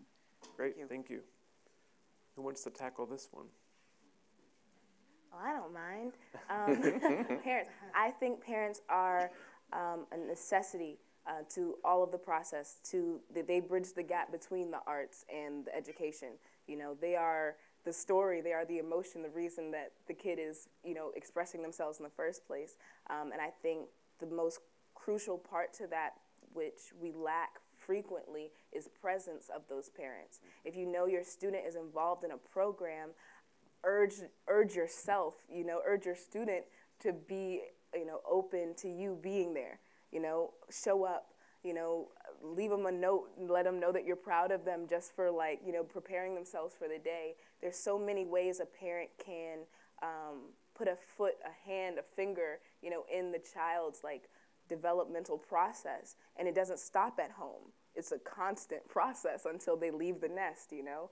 And I think not just all along the way, but with students, teachers, I think it's sometimes what we do is keep the parents away from certain parts of the project, because it can be scary to have the parents around. You never know how they're going to react. I've dealt with a few scary parents already in my, you know, teaching years, you know, and I can, you know, resonate with that. It can be very terrifying, but you have to be open, you know, because those are the people that made the student that you love and that you're watching and who's watching over you, you know. So. Yeah, I hear really carving out that role and including them as well. Definitely. Right? Yep. Did you want to add to it, Alex? I can just share a personal example. I'm from the Ukraine and started lessons at age 7, as I think I mentioned. And for the first 5 years I took lessons, my grandma was in there every lesson, writing in a red notebook that I still have. That's awesome. Very large, hard to read handwriting, taking notes on what the teacher said, and then I was required to review it when I came home, and as I practiced. Love it. So that was definitively formative for me, and oh my God, that's feel beautiful. very lucky. We'll get one more response from the panel, and then we'll go to our next I was question. just going to say, from an institutional standpoint, what are the mechanisms that we can put in place when it's difficult for parents to show up? So how do we find ways to support them? How do we sometimes gently require it? Because sometimes there can also feel like after-school arts programming can start to feel like daycare, and there's a drop-off pickup mentality. And so institutions like public schools that often have sign-out systems for young people because of protecting them, can we institute that so that the parents have to come in and, just as brief as that is, have that point of contact and engagement? And then also, when we start looking at young people that become deeply invested in their artistic practice and are considering that for their futures, how do we support them in the tough conversations with their parents that sometimes are fearful of what a future in the arts looks like? The future in the arts looks like this. It's bright and beautiful and supported. It's not easy, but it's viable. And so I totally understand. My parents were not sold on it for years. Even when I was making money as an artist, they still were not sold on it. And if I had had advocates that helped supported that conversation, so we as institutions can, I think, partner in a lot of ways to help smooth that, as well as inviting them in and trying to get them to be present. Thank you. Thank you. Great. Another question. It looks like you're already ready over here. Hi. Yes, I have two questions, if that's okay. And the first question is directed to Jane Chu, if she's still here. No, she's not. Nope. Okay. Well, maybe somebody can ask, because I wanted to know, the first question is, I wanted to know the status of the National Endowment of the Arts, because when 45 was elected, I think he announced that he was going to get rid of the National Endowment of the Arts. I know I was signing petitions to keep it. The National Endowment of Humanities, the Public Broadcasting Corporation, and if any of you can answer that question. The second question, I guess, would be directed to Mr. Alexander. Okay, it was a beautiful presentation you gave on the effects of music on the brain, and I wanted to know if you've done any studies on the effect of music and the arts, but particularly music, on autistic children. Not necessarily Asperger, but kind of in the medium of the spectrum. Great. So I know we can address question 2. So we're going to focus on that one, and maybe there can be a sidebar after the panel with colleagues in the audience about the second or about the first one. So Alex, you want to take that? Absolutely. So there are already a number of studies that indicate that group music making can be incredibly pro-social for kids on the autism spectrum. And the timing of your question for me is very apt. I'm exploring a research study at Johns Hopkins, my institution, as we speak, with the Kennedy Krieger Institute and several other partners. So we have an interested music therapist, and we are actively exploring that now. Until now, my work as a movement disorders neurologist has focused on the other end of the spectrum, aging. So I've done a study called Parkinsonics, using group choir-based singing to improve communication, get the voice louder and clear in patients with Parkinson's. So we're submitting that for publication in the next few weeks. And just to give everybody a broader context, I've been very fortunate to help establish and lead at Johns Hopkins our Center for Music and Medicine, where we seek to make music and rhythm an integral part of healing illness across the age spectrum. Great. And, you know, it's interesting, performing arts organizations, definitely across the district, but across the country also, are really thinking about, for performances, how to create more relaxed settings so that whether it's an autistic child or other barrier to really participating as an audience member, that there's more relaxed performances that are really built to welcome all folks in. So unfortunately, we're right about at time, and we are going to end with a performance. So I wonder if you might just indulge me in 1 second, because I'm always furiously taking notes because I look for themes from these conversations. So usually I end up with like 5 bold words, but I have about 30. So I try to get them down to 10. So this is what I'd like to leave you with before we leave with another song. So this crosstown bond, I love. Meat in lyricism, come on. I think voice was just across this whole panel. Evidence, ancestors, language, tools, literacy, producers of culture, trust. And then I love, I think you said this, Asia, finding a home in the library, which I think we did today, right? So can we do a beautiful round of applause for this wonderful panel, please?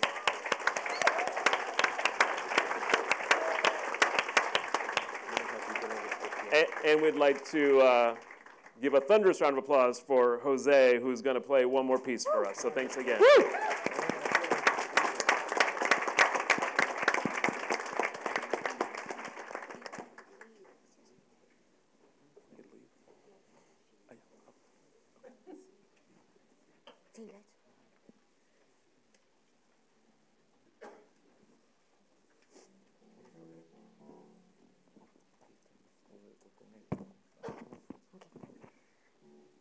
Hey again, I'm back. All right.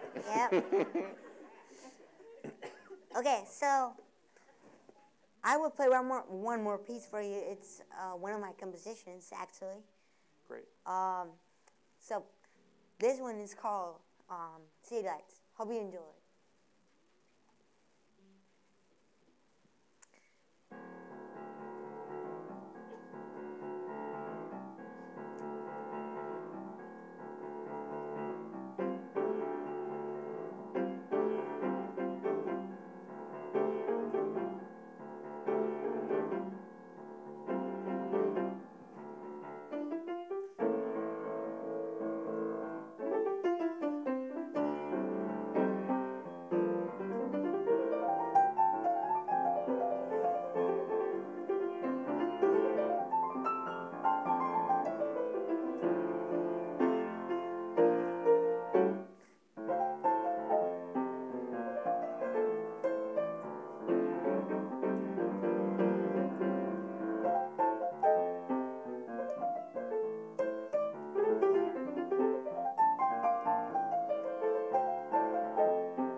All right.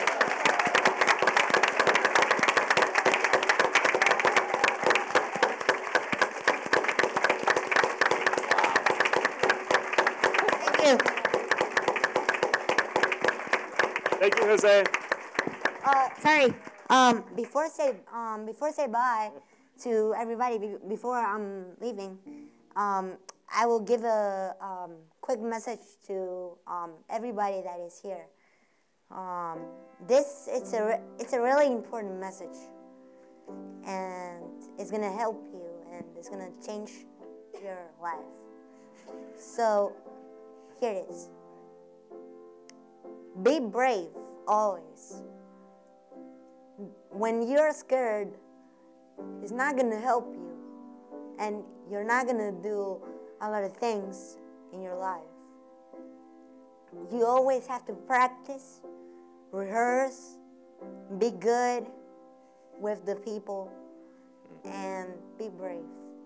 The breath and the music is really important for it because it's gonna help you to get a lot of things, and it's gonna help you to your life, because maybe you're gonna have some challenges, and that important things is gonna help you to get that challenge out of your life.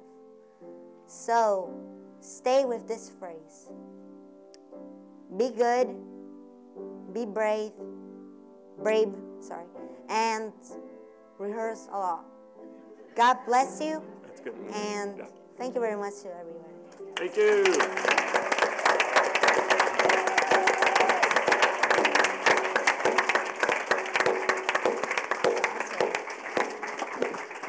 So we're gonna thank you again, Jose. Marvelous. So we're gonna take about a 30-minute pause, but I don't want to call it like a break because when Sue was speaking earlier and enticing you a bit about all of the treasures and magical things that are in the collections of the Library of Congress, we have a few of them next door. So in the room right next door, colleagues of ours from the American Folklife Center, which is part of the Library of Congress, as well as our music division, as well as our prints and photographs division. They brought some examples of the library's artistic collections. And I really, really hope you'll take some time to stop by next door, take a look. The restrooms are right around the corner near where you came in. And please be back in your seats right at 11:30 so that we can get our second panel started. Thanks.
I count. So there's 1, 2, 3, 4, 5, 6. I see 4. So there's Ray, then there's me, then there's Johanna, then there's you, and then there's Sasha, and another one.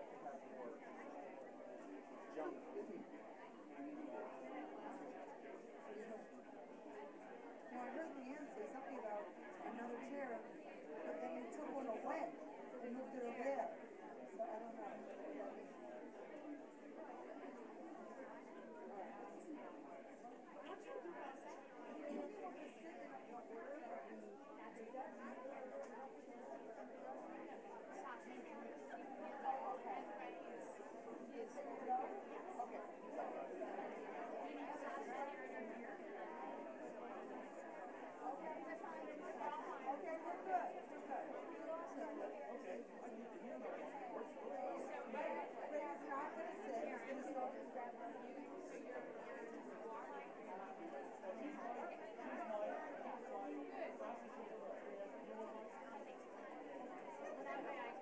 You know what?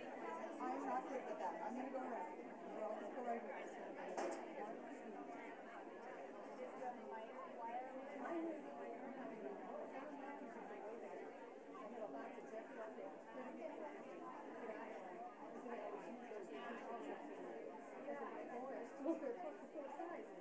You know, because that side is there. So it's just so funny to see that.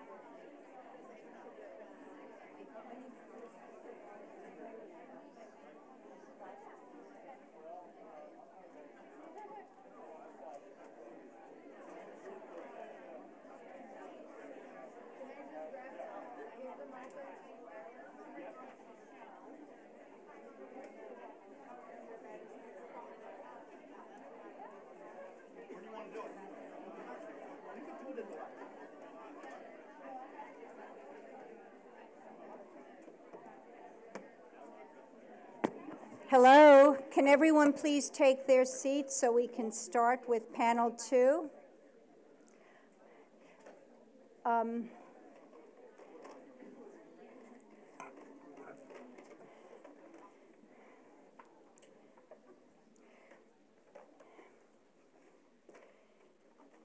Now we're just about ready to start with panel 2.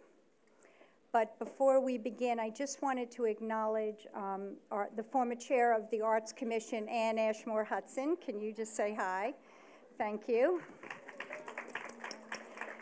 It was through Ann that the arts education policy that we started 10 years ago came to fruition. So thank you. And now, without further ado, we will start panel 2.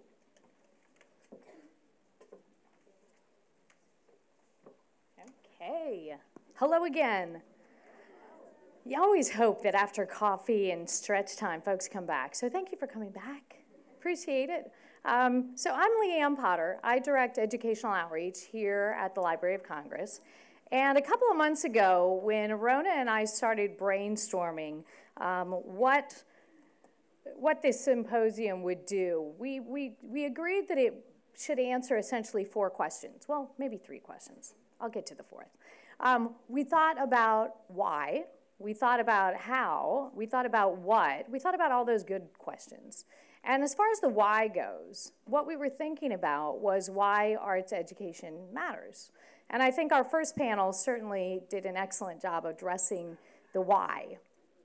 Our hope with regard to the what was that some of you would be thinking, what does the Library of Congress have to do with arts education? It's not immediately the first place we think of when we think of the arts. So our hope was that when you had a chance to see some of the items from the library's collection and hear from Sue earlier about what else is in the library's collection, that the what does the Library of Congress have to do with arts education would become much more clear. I hope that happened. By the way, did any of you happen to see anything next door that you weren't expecting to see? Good. That was kind of the hope, that you'd see some things you hadn't expected would be here. The next question is really the question that our second panel is going to focus on this morning, and that question is the how. So how do these amazing resources that live in the collections of the Library of Congress, How can they be incorporated into arts education in ways that are truly meaningful and truly inspiring? And so we have a marvelous panel, and I'm going to start by introducing you to a colleague of mine. Ray White is a senior music specialist in the library's music division, and he is actually, when I say that this is a panel, I got to be honest with you. It's really not so much a panel as it is a performance, a panel, and a performance. So our first performer is my colleague, Ray White, and Ray is going to do a performance for you that I hope will get you thinking much the way a classroom teacher is often thinking about how do we get young people to understand that creativity doesn't just happen, that it really is a process, and that rough drafts really do play an important role in creativity. So with that, that's all I'm going to say about that. So Ray, it's your turn.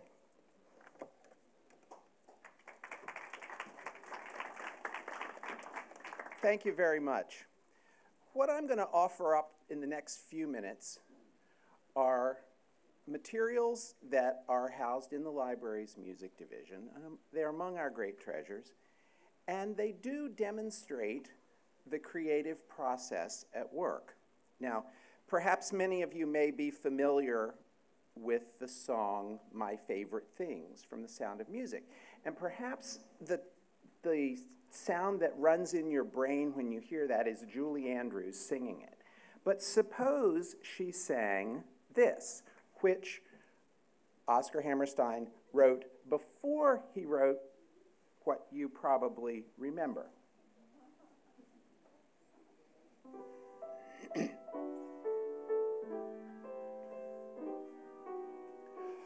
Raindrops on roses and whiskers on kittens, curling my fingers in warm woolen mittens, riding downhill on my big brother's bike.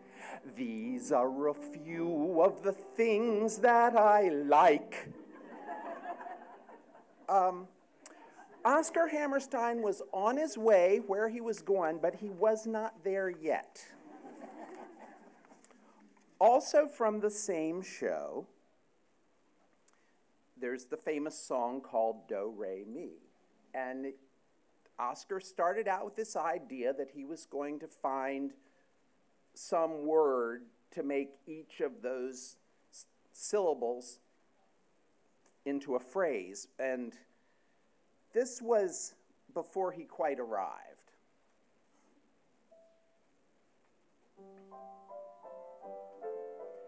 Doe is a very young female deer. Ray is a light from the sun. Me is a thing I call myself. Far is a very long way to run. So is a thing you do with wheat. La will always follow so. Tea you drink when cake you eat. Now we come right back to dough. You sort of have to figure out that when you get so, it's sowing wheat. I don't know who would necessarily have thought of that. Now we shift gears to Irving Berlin, whose materials also reside here at the library.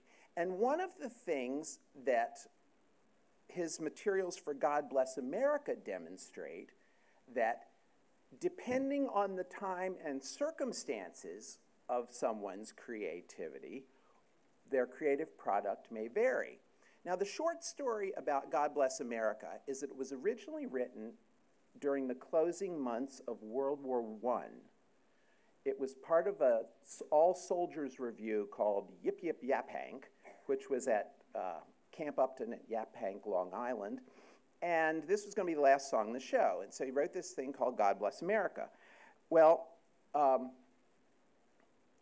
he ultimately decided it was too anthem-like to be the end of this vaudeville show, so he put it aside, and he came back to it in 1938 and revised it, when circumstances had changed. But this is what he first wrote.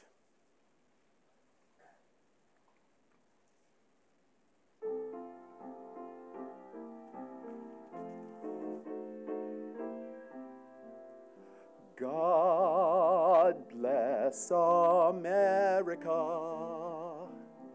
land that I love. Stand beside her and guide her to the right with a light from above.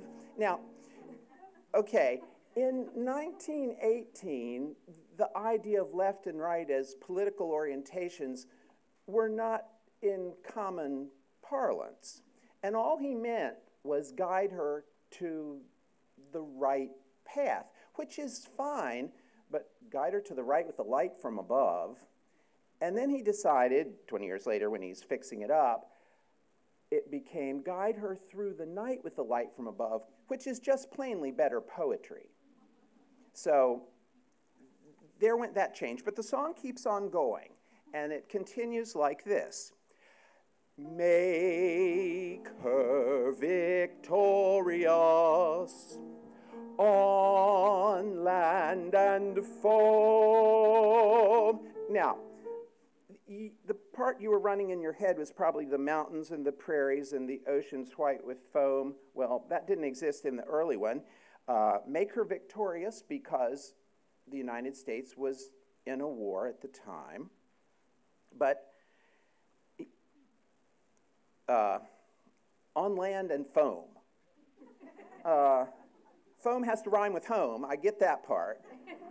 But then he, in 1938, went back in the mountains and the prairies and the ocean's white with foam. Okay, that's an acceptable line.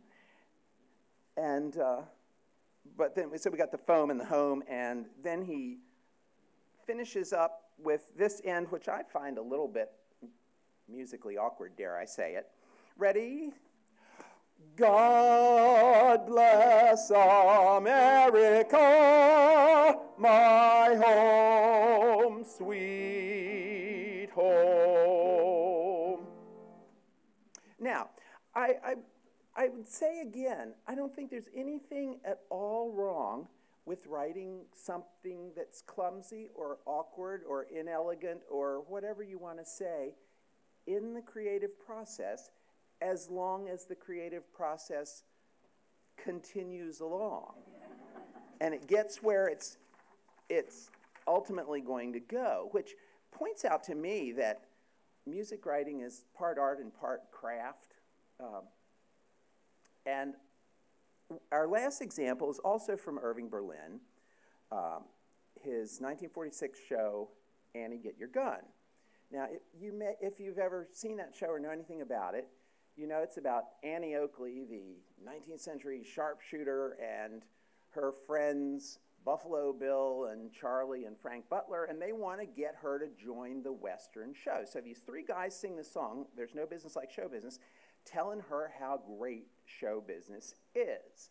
And so as the song goes on and the verses progress, then she kind of joins in with them. And then when they get to the reprise, she sings it all herself. And there's no business like show business. Let's go on with the show. Well, there were a lot of words that Irving Berlin wrote for this song that didn't make it to the final stage either. And bear in mind that the ones that we're going to share with you now are in that category. Before we do, though, I would like to introduce my colleague, Stephen Yusko, who has joined us at the piano for this performance. Thank you, Steve. So, imagine, if you will, these three guys and then Ethel Merman belting out There's No Business Like Show Business. There's no business like show business, like no business I know. Management complaining of the grosses, giving you that take-a-cut routine, and the leading man who gives you doses of halitosis in every scene. There's no people like show people. They smile when they are low. Shows are so expensive, there's an awful nut. Instead of closing, you take a cut. Everyone gets paid except the actors, but let's go on with the show. There's no business like show business, like no business I know. Notices that give you such a blasting, written by a critic with a grouch, and the stage director everlasting, who does his casting upon a couch. There's no people like show people. They smile when they are low. Living with your husband in a cheap hotel. The stork is coming. You feel like hell. Doctors in the dressing room, but still they yell, let's go on with the show. Thank you. Thank you very much. Oh, that was marvelous. Thank you, Ray. Terrific. So our next two panelists, and I'm going to go kind of this way. Our next two panelists represent organizations that are part of the Teaching with Primary Sources Consortium. And for more than 10 years, the Library of Congress has been receiving appropriations from Congress that have been directed to the library for us to redistribute as grants to organizations to develop curriculum and to make available professional development opportunities for teachers. Today, we have 29 different organizations all around the United States who are receiving grant funding from the library for all kinds of programs. Not all of them are specifically connected to arts education, but two of the programs that are represented here today are. Erin Ellman is going to be our first speaker, and Erin is currently the Dean of Continuing Studies at the University of the Arts in Philadelphia, and I'm going to let Erin take it from here. Okay. Oh, so I'm going to actually do a little bit of a PowerPoint. How do I move this? Just silver, okay. Well, hello, everyone. I want to just say how inspired I have been, and Ray, that was a really tough act to follow. I don't sing, I'm a visual artist. I'll just start out by saying that I am really honored to be here, and I've been so inspired by the first panel that I think I'm going to shift things up a little bit in my presentation. So I may not get through all the slides, but I think that you'll enjoy it more. So just to give you a context of who we are at the University of the Arts, we're in Philadelphia, Pennsylvania. We are a small private art institution that houses all of the arts, visual, performing, and creative writing. We're actually the only university in the nation to devote ourselves exclusively to the arts. There are 1,800 students that are studying graduate and undergraduate programs. And I represent the Dean of Continuing Studies. So what's that? That's another 2,900 students that are the learning continuum from very young people that do out-of-school programs on Saturdays and credit-bearing programs in the summer for high school students. We also have enrichment programs for adults. But we also have about 1,000 in-service K-12 teachers that come to us to study programs. The Summer Music Studies program, which Johanna actually teaches in, is part of that program. And we also have a professional institute for educators. And in those two, the music program and the professional institute programs, we have non-matric and matric courses for educators. And so in that program is the Teaching with Primary Sources program. And just to give you a little bit of a history, back in 2010, we saw an RFP for an organization to deliver opportunities to develop curriculum and professional development experiences for K-12 teachers. And one of my colleagues saw it and said, Erin, we have to apply for that. We're just perfect. And I said, yes, but we're really at capacity. How much more can we do? Because we have 2,500 students. And she said, but how could we not? And I said, how could we not? And so we were thrilled when we were selected to be part of a consortium. And what was really exciting to learn was that the other consortium members, which were from across the United States, working in a lot of different disciplines, a lot of them history, actually they themselves had requested an arts-based partner because nobody in the consortium was doing work in the arts, and they thought that was really important. So you can, this is where I'm gonna start really a little bit talking about what we heard before. And so when Christopher said, you know, to think about the future, a lot of cultures think about the past. We actually adapted as our logo, Look Back, See Further, for our work with teaching with primary sources, because we really, that was sort of what emerged when we were trying to think about how do we encapsulate this work that we're doing. And so really, we set about creating a comprehensive program where we can help educators, K through 12 and service teachers and librarians, really figure out how they can bring the arts into their teaching. And for us, it was a little bit of a journey as well. So where we stand right now, and what we've developed, I'm gonna give you an overview and then we'll sort of break it down a little bit, is that we offer courses. They're available for free for non-credit. We also offer 3 graduate credits, and our matriculated students can also take these programs. And we have 2 different types of courses, which I'll break down a little bit later, which is an overview course and discipline-specific courses. We also create some curriculum guides that come out of our professional development. We test them and we develop them through our professional development.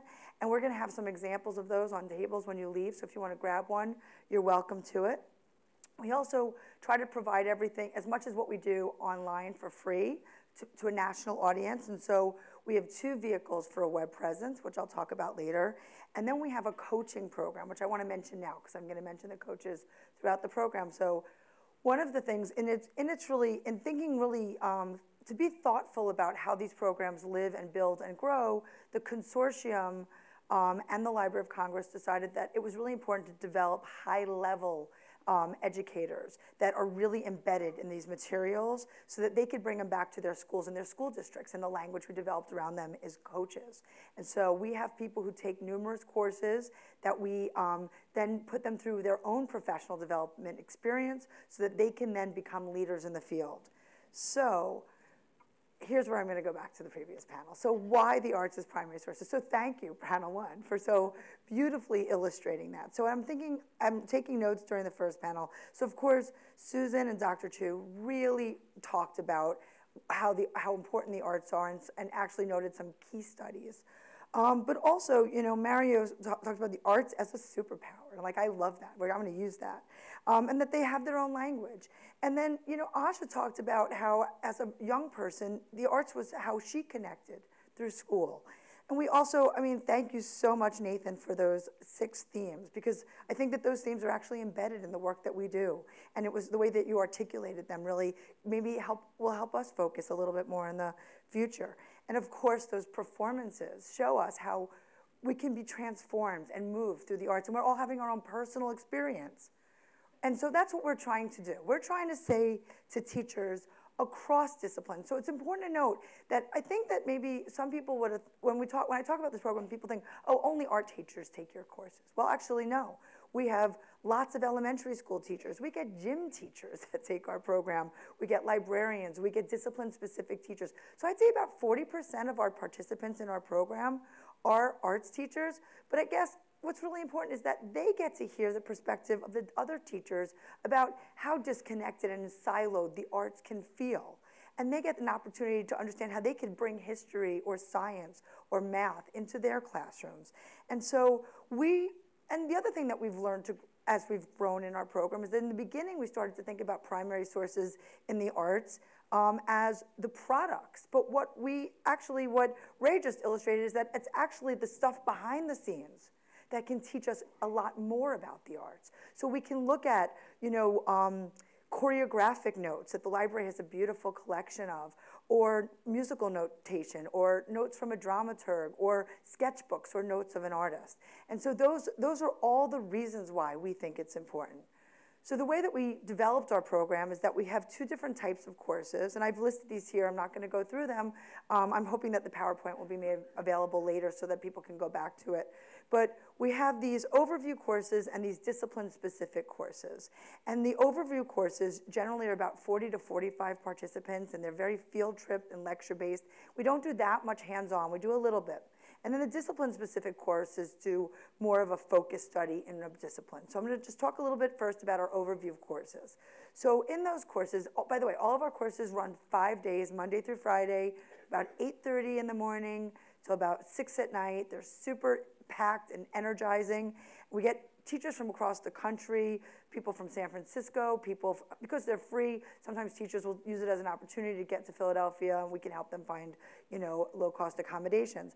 But we spend the first day really introducing primary sources and copyright, and why is it important to teach the primary sources. And I think what we were surprised to learn is how many people that take our classes don't actually know about the digitized collections of the Library of Congress in any subject matter, let alone the library, let alone the arts. So that's really a sort of an opportunity for them to get comfortable with their searches and understand a little bit about the framework.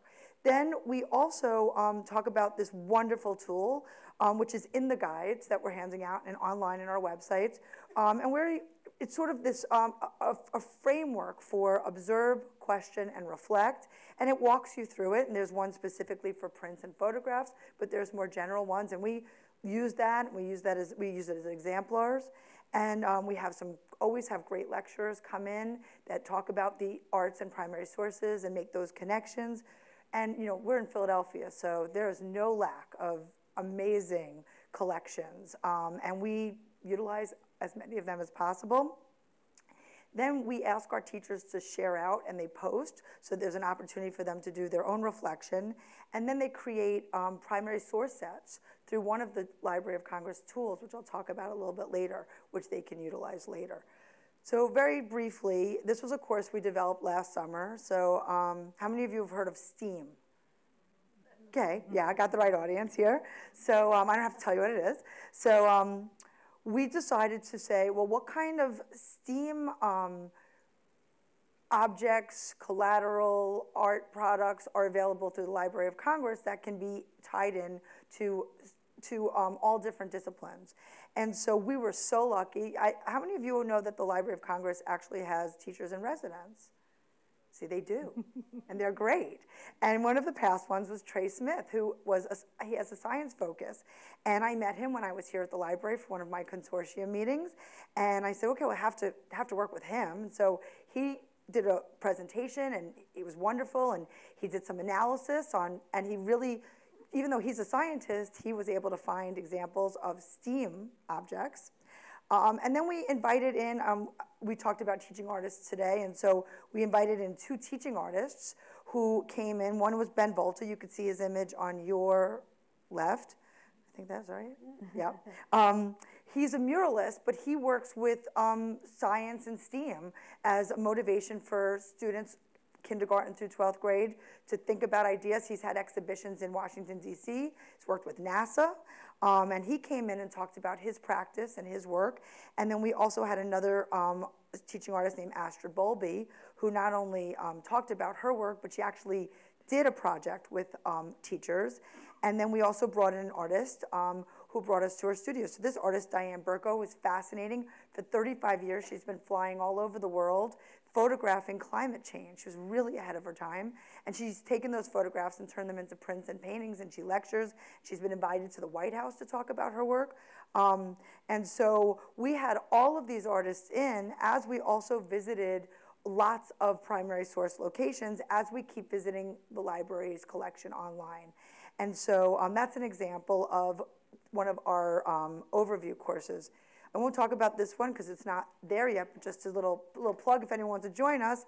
This year, we're developing another new overview course called City as a Primary Source, and we're looking at urban planning, architecture, and cartography. And we're reaching out to people across those disciplines to develop that curriculum. In our discipline-specific courses, we do a deep dive. And so, again, it's 5 days, and what that looks like is that first day is that, what's a primary source? How do we use it? What's online? What's in the collection?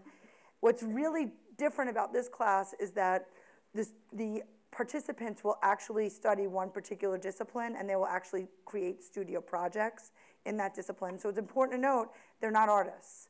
And so they're drawing or painting or screen printing for the first time. And so the idea is that they're doing projects that they could model with their students who may not have comfort in those disciplines. And then on day 5, they actually develop a lesson plan, they share it out, and we have an exhibition. And so 2 courses that you can grab these educator guides, they both have guides. One was photography and identity, so identity was mentioned today as an important factor for art making. And we used the first library, one of the first libraries in America, the Library Company, as a place to look at really early photographs. And then they actually create, so that middle image are they're daguerreotype images that they make themselves in the class. And then on the left side is the Library of Congress, the Library of Company image. Aaron, about yes. another minute. Okay, so I'm just going to go quickly and say that we also create these guides, and I brought 50 of each of them, so maybe if you want to grab one, they're available free online, so you could download them or you could contact us. But these are materials that you could see an example of it. They go through the exercise of analyzing primary sources, and we have our web presence. So I think just to conclude, what I wanted to say was that this is an important moment, and preaching to the choir is important for 2 reasons. One is that it lets us be agents of sharing with our colleagues and our coworkers that may not have access to some language and vocabulary around what we all do, but it also gives us some resources to do what we do a little bit differently. So thank you all, and I was very proud to be here today. Thank you.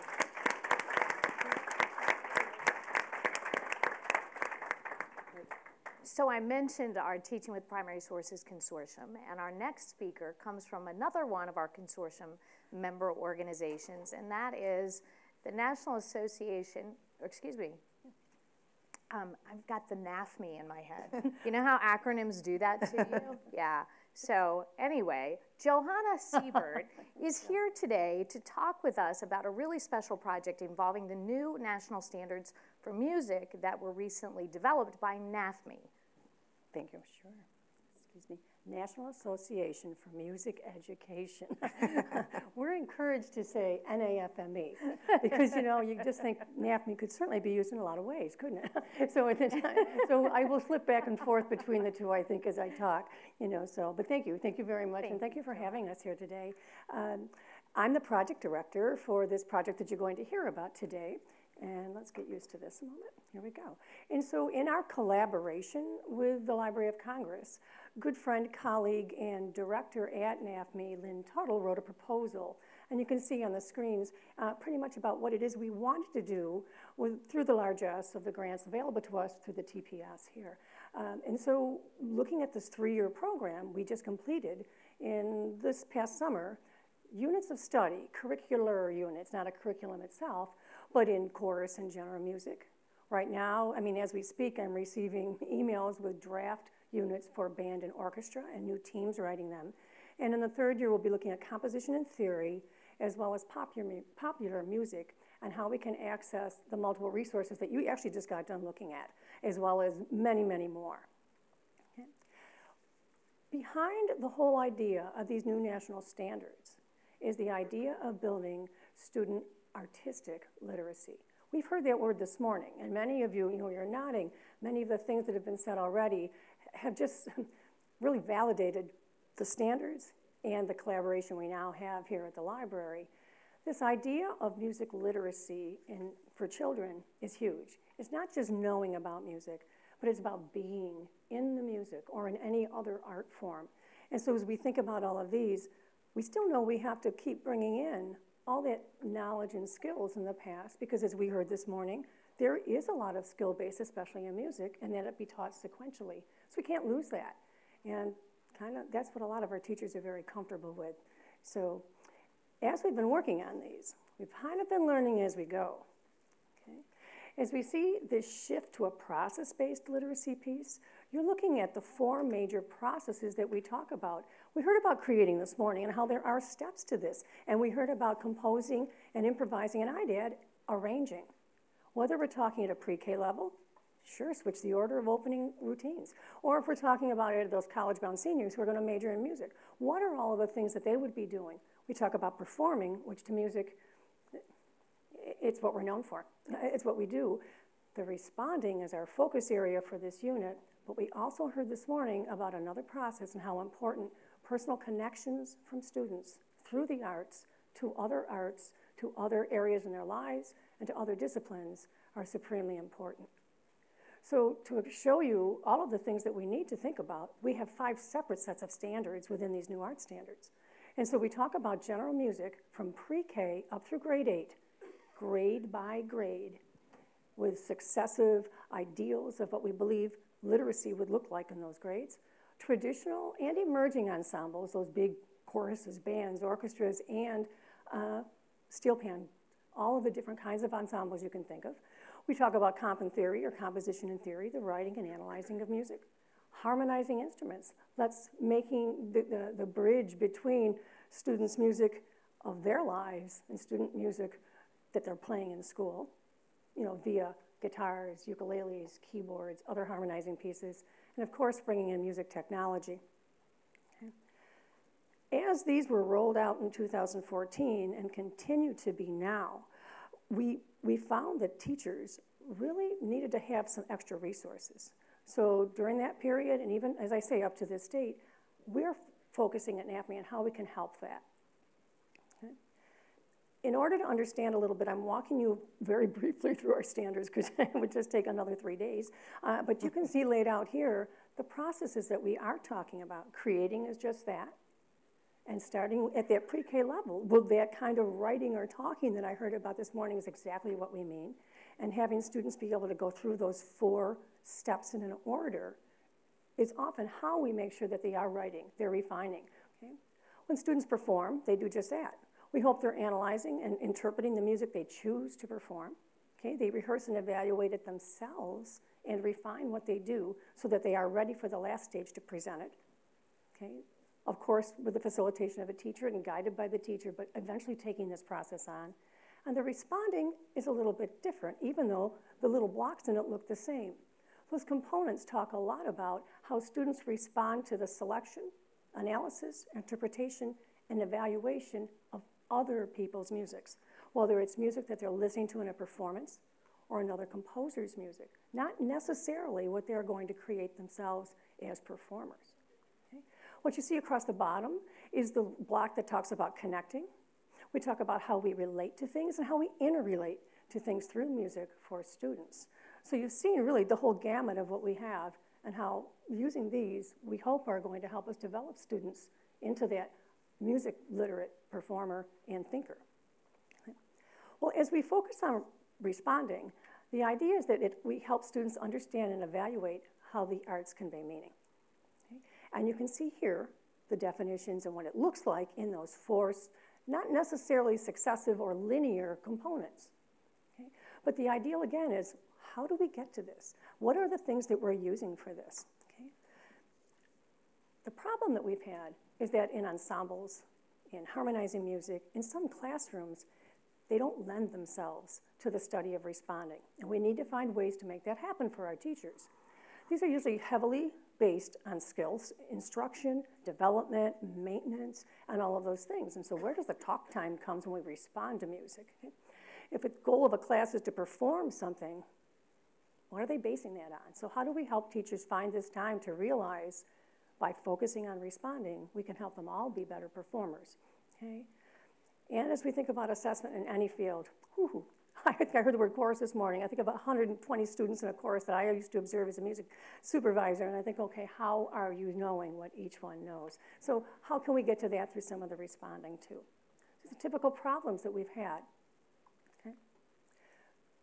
Again, through working with the resources here from the Library of Congress, we're working to be able to take the responding components that we've looked at, and now, after students have responded and had the chance and the opportunity to listen deeply and to think about how music came to be written and performed, now apply that in your performing strand, if you will, so that students are relying on I like to call reference points. You know, as I go to interpret a piece of music, oh, this is how so-and-so interpreted that. And now I have these in my head is that toolbox that I can draw upon. So by using the mission statement of the Library of Congress, we find that these two fit very well together by addressing the learning and knowledge and history and relevance of all of what we've been talking about this morning and seeing in the room next door and throughout the building. We tie that to how students use that creatively and how they use it also in performing, composition, and analysis. Okay. The work of the writing teams has been in this way. We've looked at music 2, 5, and 8 in the past year, so we have units in those. We have units at chorus in the 5 levels you see. Those are gradually progressing levels that don't necessarily focus on a grade level, because those ensembles don't meet that way. They often meet as y'all come choirs, or as a 9th grade band, or as an ensemble that's all built on audition students. And it can look very different from one district in the country to another, from urban to rural to suburban settings. And so we those. Using the responding standards, we've been able to guide instruction via the inquiry models that are part of our grant proposal, and using that through the Library of Congress. We have our own essential questions embedded within the national standards, as well as enduring understandings. Okay. This should be clear. So I want to talk to you and make sure you keep me on my time, okay? Say, you're getting close. Getting close, real close, working on it here. This is one of the grade 2 units, okay? It talks about our objectives through I can statements, because this is what students and schools are using throughout the country. This is a dance unit or a movement unit. So the essential questions, how are music and movement alike? Why does music make me move or dance? And you can see our performance standards listed as well. Okay. So this opening activity that a teacher would lead would be reviewing some skills in how do we move? What are different ways to move? She would extend it by asking them to add new movements to the pieces and to think about how they walk. And again, in vocabulary ready for students at that age. Okay. The opening activity, and John's going to help me in the back, right, John? I like it, by clicking on one of the jukebox recordings that she used as the introduction. So thanks, John. Go ahead.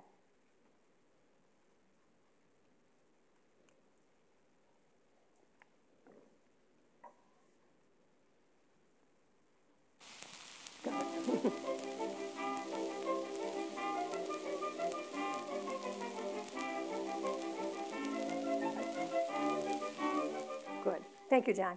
So we'll keep it short so you can hear that, but you couldn't imagine 2nd graders reacting to that.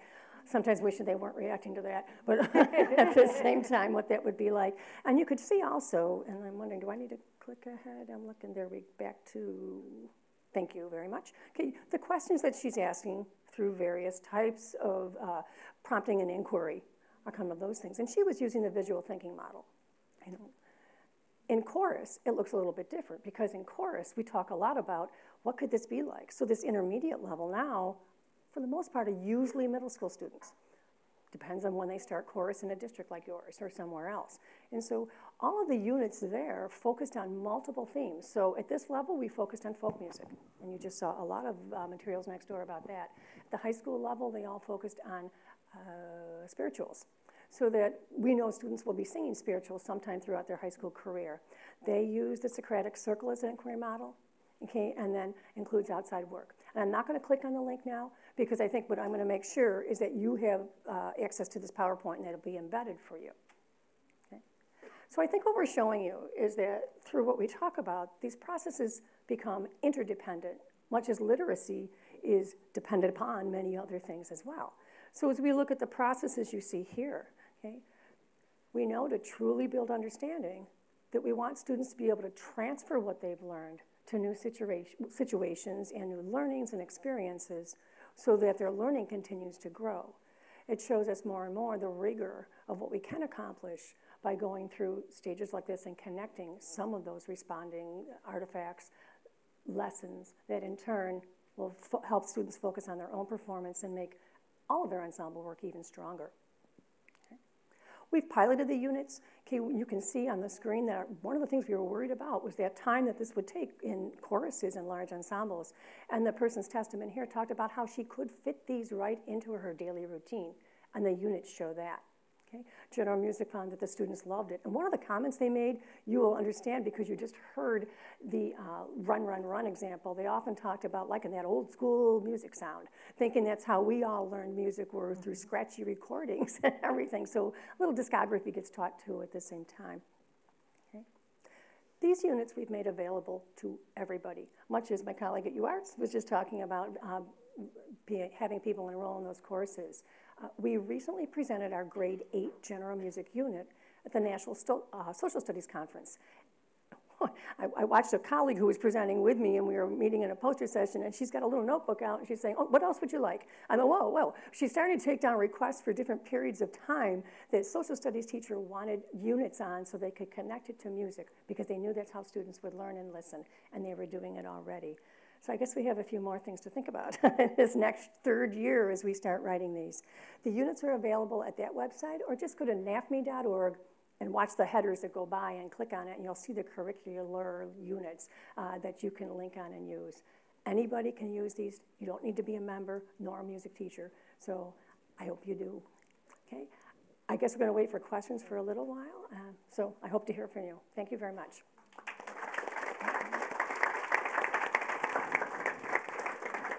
Excuse me. Thank you, Johanna. Sure. Both of those projects at UArts and with the National Association for Music Education, you guys are doing such important work and reaching so many teachers, emphasizing that the library's collections, as you all know, come in a wide variety of media. And I'm really glad you played that part from the National Jukebox. Just curious, how many of you know about the National Jukebox on the library's website, that it includes historic recordings? But now you do, see? You know, there's like 38 million things on the library's website. We've only listened to half of them. I'm telling you, the sheet music, the sound recordings, really, I hope that after this, you all spend some time doing some exploring and realize that, and this is a really important part, that because this is the Library of Congress, this is our national library. All of these resources are ours collectively. We should be making good use of them. Okay, so with that, not only can the library's collections be tremendous teaching tools, but the library itself can too. How many of you have never spent time in the library's Jefferson building? Okay. Okay, but some of you. All right, so as you know, this building that we're in today is not the most beautiful of the Library of Congress buildings. The building next door, the Thomas Jefferson building, is really quite extraordinary.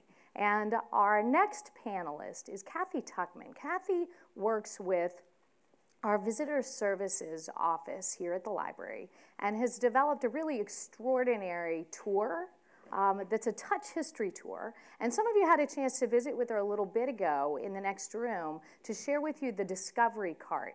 And that's all I'm going to say. Kathy, it's your turn. Well, thank you. I'm just going to move my stuff over here real quickly. So my name is Kathy Tuckman. I'm with the Visitor Services Office of the Library of Congress. In this past year and a half, I've had this fantastic opportunity to work on 2 projects, and a lot of you may have been able to see some of the projects I was working on. The first one is the Explore the Building Cart, which we had out earlier. The Visitor Services received this fantastic box of original materials that we used in our construction of the building. My colleague, Megan White, and I worked on this together. We went from researching everything from how bricks were made to how the coring methods of granite and marble, so that way we could interact and have all the answers, or try to have some of the answers at least for our visitors. What is a CART program, you might want to know? The CART program is a way for visitors to come to the building and interact with us in a totally different way, where they can get hands-on, feel the original pieces of the building, and they can ask questions. A lot of times people come up and tell me they were a 3rd-generation carver. They want to share their experiences as well. So it's a really fantastic experience. Docents are trained on the CART material. They have gone through a training program. They have a wonderful manual, and so we're there to support them.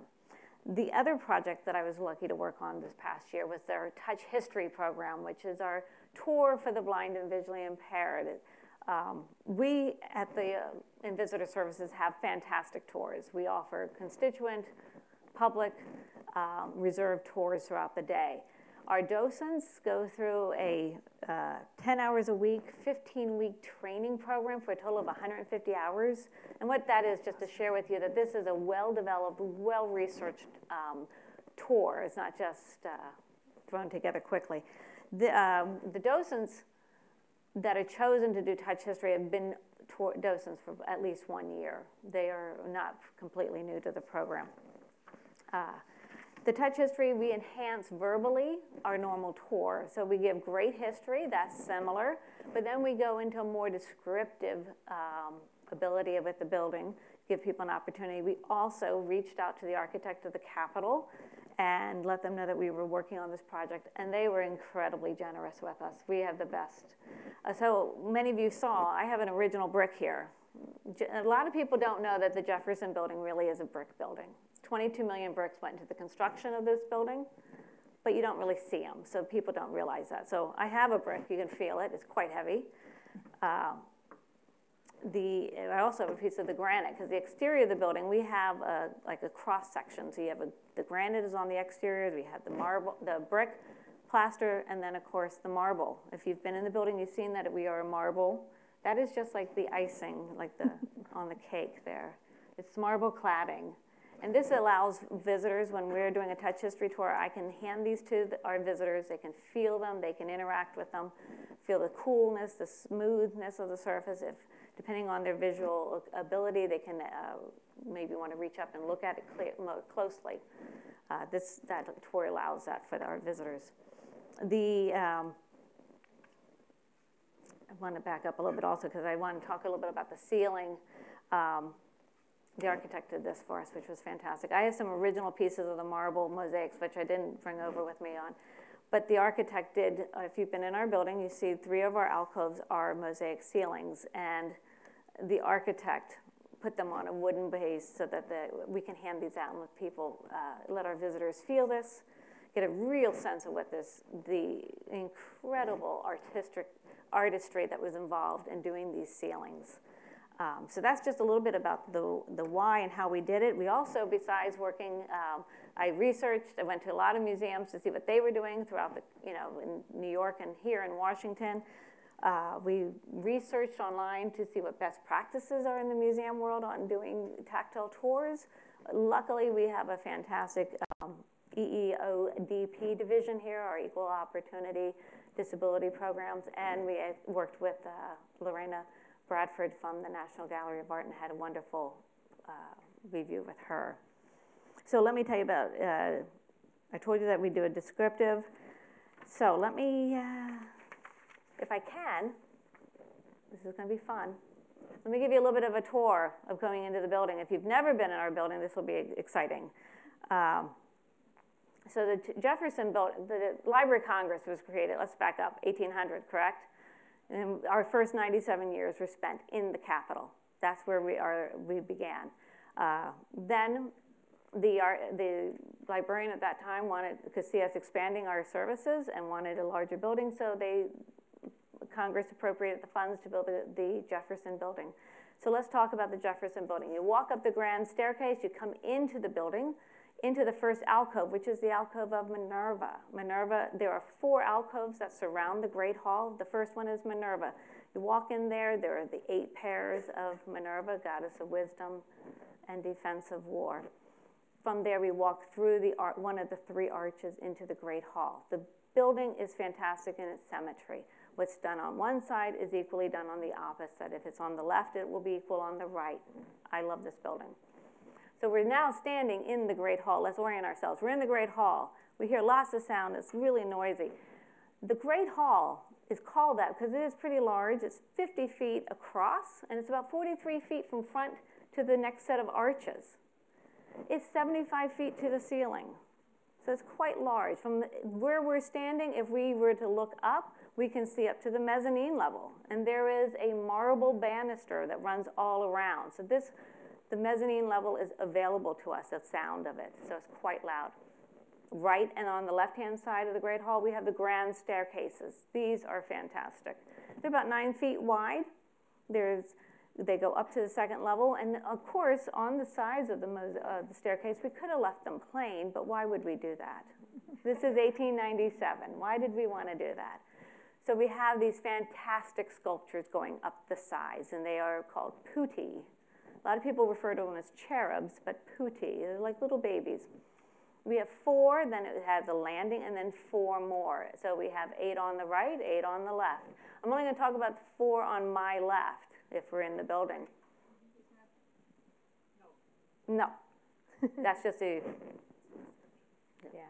When you're going up the side, the putti are in little, what I would call like a window, like a little house. There are 4 of them, and they're lined up next to each other. The first one is sitting there on his knees facing us directly. In his right hand, he has a rake and a hoe. In his left hand, he has a watering can. And we can actually see the water coming out of it. So he would be our what? So our gardener, correct? Next going up to would be our, he has an angle to us, this next little putti. He would be facing the left. His left hand is reaching out of his house, trying to get to the gardener, and in his right hand behind him is a butterfly net. And he, of course, is our entomologist. So we're showing with the putti that different occupations, different hobbies are all represented here. And this is a fantastic thing, especially with kids to come and they can interact and try to show them which, you know, what do you think this putti does? Look at the clues. But with the touch history, I like to give a little bit more description. The last 2, one would be, of course, sitting there. The last putti would be sitting there with his book on his lap. His head is down, and he's studying. He's our scholar, because we, of course, have to have a scholar. And last but not least on this group would be our printer, because where would we be at the library without the printing? So we have those on either side of the building going up, and it's a great opportunity to be expansive in our description with our visitors who have visual impairments, and also with kids when they come into the building. We can bring the building to life with them. Last thing I want to mention about the Great Hall. Did I mention that you can park about 10 cars in the floor of our Great Hall? That's kind of a fun thing to mention. Gives you a sense of the size. Across from us, I told you about the staircases, but directly across from the arches that we're standing at, we have 3 more arches. And I need to mention the 2 in the middle arch. We have the scholars, the young and the old scholar, and those are important to mention. They stand 6 feet in height. The young scholar who is on our left-hand side, he's actually leaning into his left arm. He's got his left leg crossed behind him, and he's looking off to his right at his paper that he's holding. And of course, he's learning. And on the right-hand side is our older scholar. And we know he's older because he has a beard. His skin is a little bit looser. And he has a tablet. And of course, when the building was built, they might have been implying that the young scholar had the newer technology, the paper, and the older scholar had the old technology, the old tablet. But as I like to say on my tours today, that the older scholar really has the latest technology, correct? That usually gets a good laugh. But to finish our bit of our tour, oh, did I hit that? To hit our tour, I would take us to our left-hand side out of the Great Hall into the Hall of the Education, into the Hall of the Family. And I'd like to mention this hall because this one, you come in, it's about 70 feet long, 20 feet wide, and it's about 26 feet tall, about. It's got an archway, which is where some of these beautiful mosaics come in. And our mosaics are not only decorative, but they also have information in them. In our ceiling, since this is the Hall of the Family, we have great educators. And in 1897, the librarian, the very first name is Howell, H-O-W-E. Has anybody ever heard of Howell, Samuel Gridley Howell? Some of us have. Samuel Gridley Howell was the first superintendent of the Perkins School for the Blind, which is important to note. Next to his name is Gallaudet, which was the first superintendent for the School for the Deaf. So in 1897, both the blind and the deaf were listed in our building. It's important. This also, I have to mention, this alcove is the listing of all the librarians of Congress that we have, which I love to mention on our tour, and our visitors are allowed to go up and feel this. When the building opened in 1897, we had only one woman's name in the building. It was 1897, and that was Sappho. As of last year, we now have a second name. Dr. Carla Hayden is engraved in our building, so it's really fantastic. So I hope you enjoyed my little brief tour and the wonderful opportunities that we have to engage with visitors in a whole different way. And if you didn't get to see the cart, we still have it. So thank you very much.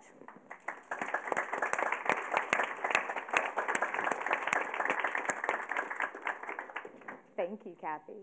So the Thomas Jefferson Building that Kathy's been telling you about welcomes about 1.5 million visitors a year. And a few thousand of those visitors make their way into our Young Reader Center, which is also a part of the Library of Congress. And every Friday morning at 10:30, if you want to see something pretty spectacular, you can come to Infant and Toddler Story Time at the Library of Congress. And it's unlike any other program that happens here at the library. And you might say it's a little bit louder, and some might describe it as being a little more chaotic. But late this summer, early this fall, I was over in our Young Reader Center, and my colleague, Sasha Dowdy, and our intern at the time, Aaron Durham, who is a student at the University of Maryland, they were practicing for the upcoming story time. And you know, story time always involves songs, and there's always a little bit of movement. But this was the first story time that we were experimenting with bringing some musical instruments into story time. And it was really quite something. When you're used to seeing a little bit of chaos and suddenly a violin is involved, 3-year-olds are mesmerized. And so I thought it'd be kind of fun to mesmerize you guys for a little bit today. And so I invited Sasha and I invited Aaron to come and share a little bit of musical story time with you.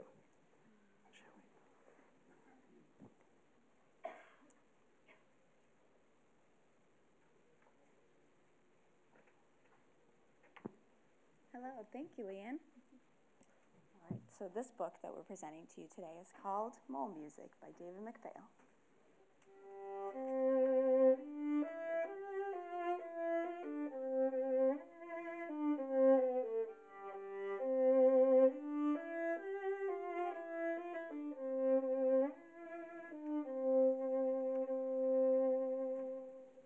Mole lived all alone underground. He spent his days digging tunnels.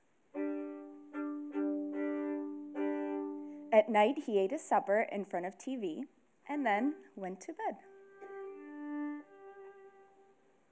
Mole liked his life, but lately he had begun to feel that there was something missing.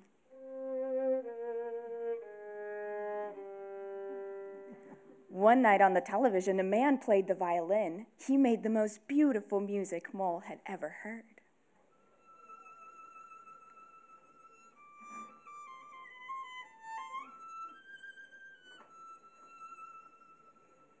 I want to make beautiful music too, Mole said to himself.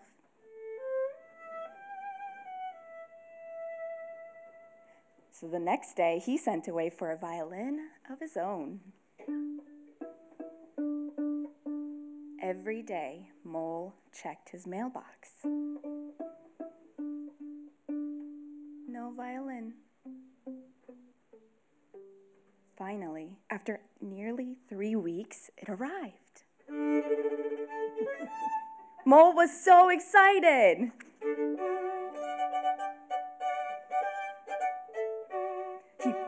He picked up the violin and drew the bow across the strings. But instead of beautiful music, all he made was a horrible screeching sound. Mole tried again. The violin still screeched, but not quite so horribly. Mole kept at it. After about a week, he could play one note, then two. And before a month went by, he could play an entire scale. Mole continued to practice. He learned to put the notes together in a simple song.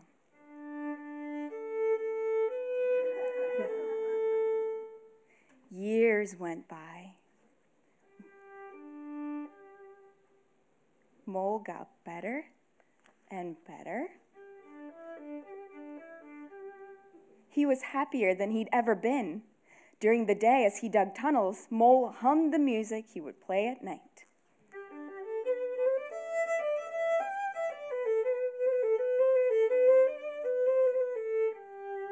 Now Mole played even better than the man he'd seen on TV so long ago.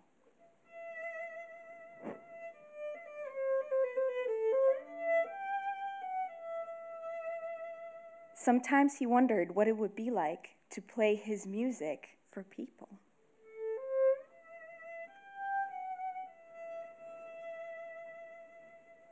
He imagined himself playing before a huge audience.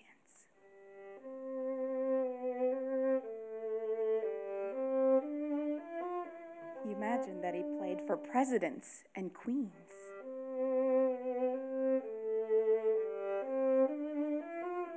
He even imagined that his music could reach into people's hearts and melt away their anger and sadness.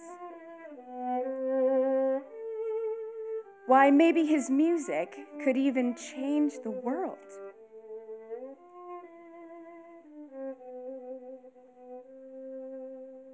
Mole laughed at himself. How silly I am, he thought, imagining that my music could do all that when no one has ever even heard it.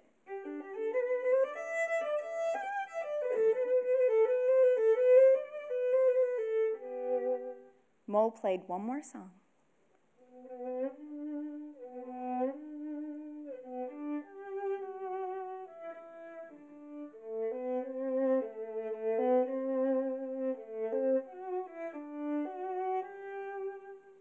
Then he put down his violin and went to sleep and dreamed beautiful, peaceful dreams. Yeah.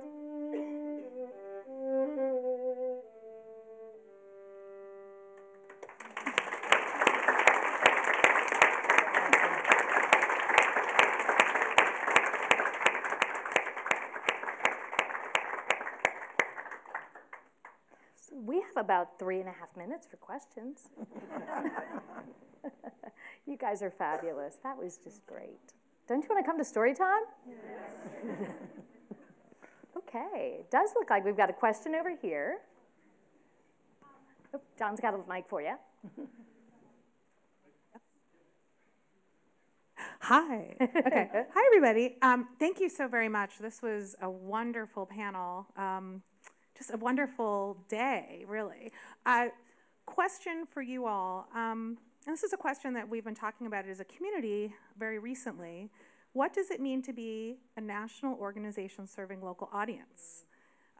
Maybe some of you could illustrate a bit of how you're working specifically with DC, family engagement, empowerment. You know, today's conversation's about equity, access, and empowerment.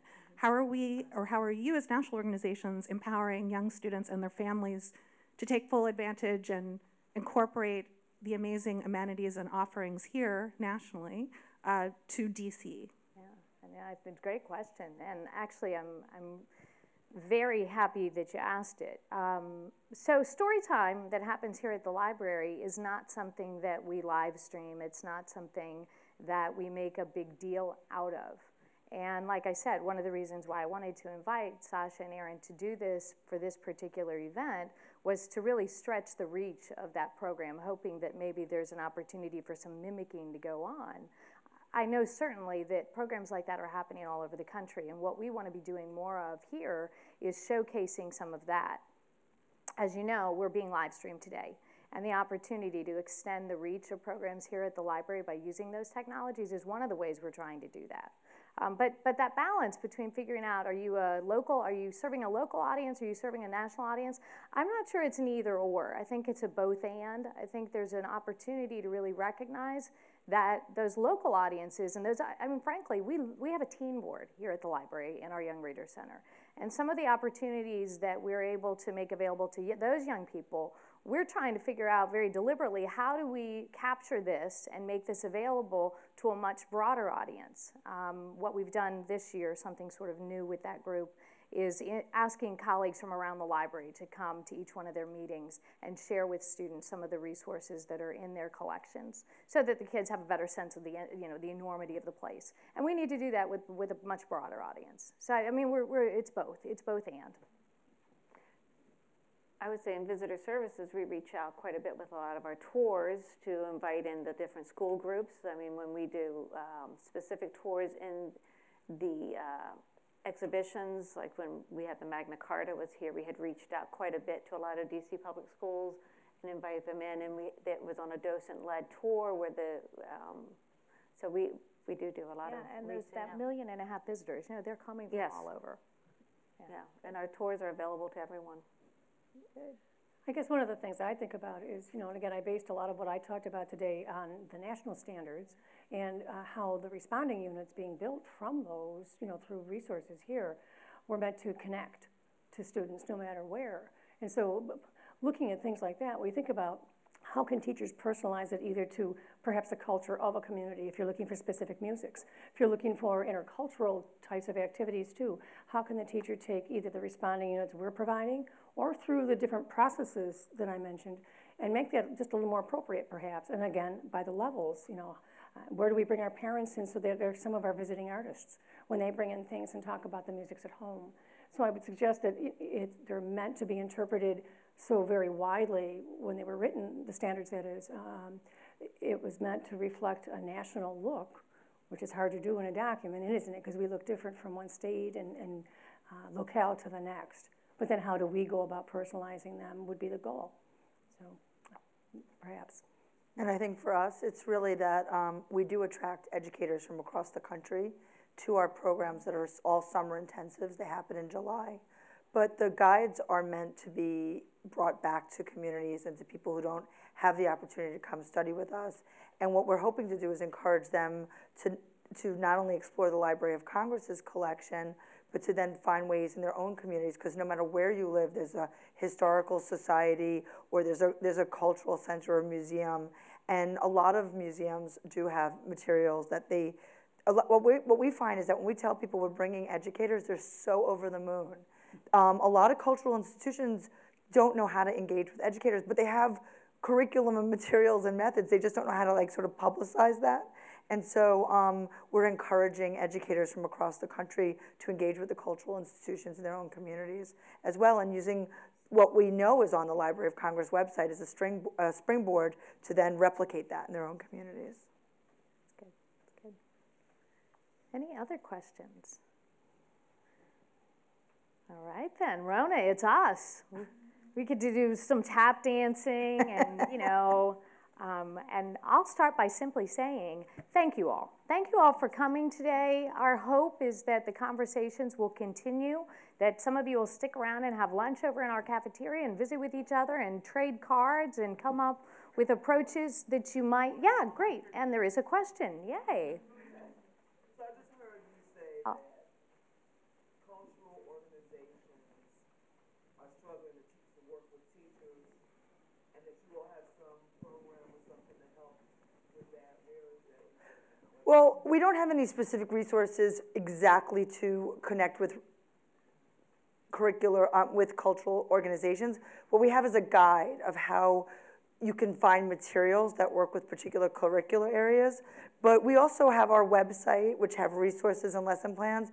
And you can call and connect with the people that are on our team that can actually give you some prompts and tell you how to walk into a cultural organization and say, this is what my curriculum is, whatever I'm teaching.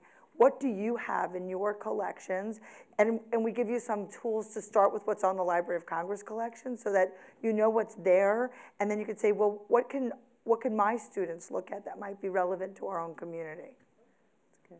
That's good. Can I just add on to that? Sorry.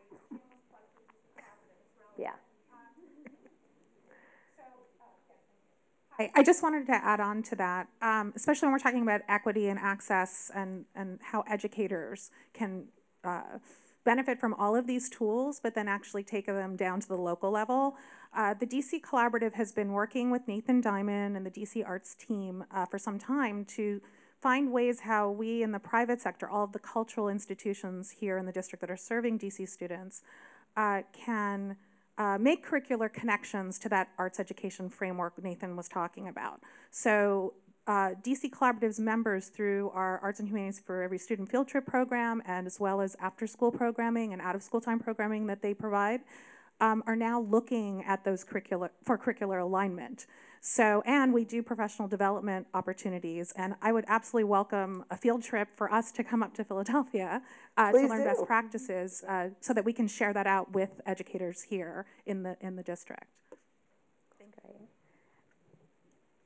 Okay, so once again, thank you all for coming this morning. Thank you for the conversations that you've started and the conversations that you will continue. I also want you to, yes, I will, thank you.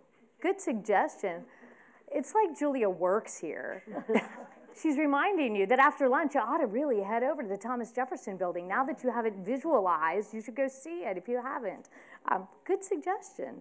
I also want to do a shout out to some of my colleagues who've been really incredibly helpful in the planning of this event and in the execution of this event today. So Michael Appledorf, I don't know if he's still around, or Kalina Black and Vivian Awume, and our teacher in resident, Matt Poth, and I know Dana Bell is around, and Stephen Wesson, and Phoebe Coleman. Thank you all. Thank you all for being here and for all that you did to help contribute to today.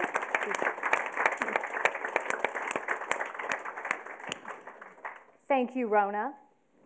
My goal for this was that everybody in the room would know a little bit more about the Library of Congress than you knew when you got here this morning, and that you might start thinking of some ways that your organization or that the teachers or students that you work with might benefit from the library and its collections in ways you'd never imagined before, and get to know us, because we're a lot of fun, and we got some really cool stuff. They are fun. All right. Very good. Dana. Oh, yes, and on your way out, you can snag a really terrific publication called Lyrical Legacies. Features some amazing materials that are also available on the library's website. Everything in that publication is online as well. Rona. Thank you. Well, we're going to have network. Get a mic, or John's going to yell at you. Is this working? No. Well, next. Thank you. Next door is the cafeteria. Yeah, right over here. The restrooms are down the hall, and we hope you'll all come join us for lunch. Pick up some lunch. Thank you. Pick up some lunch and just sit at the tables, and anyone who wants to network and just discuss these ideas. Are you going to be available? And talk to our panelists, talk to Leanne, talk to myself. And thank you, Leanne, again, and Susan Vita for this wonderful partnership. Great. This was terrific. Thanks.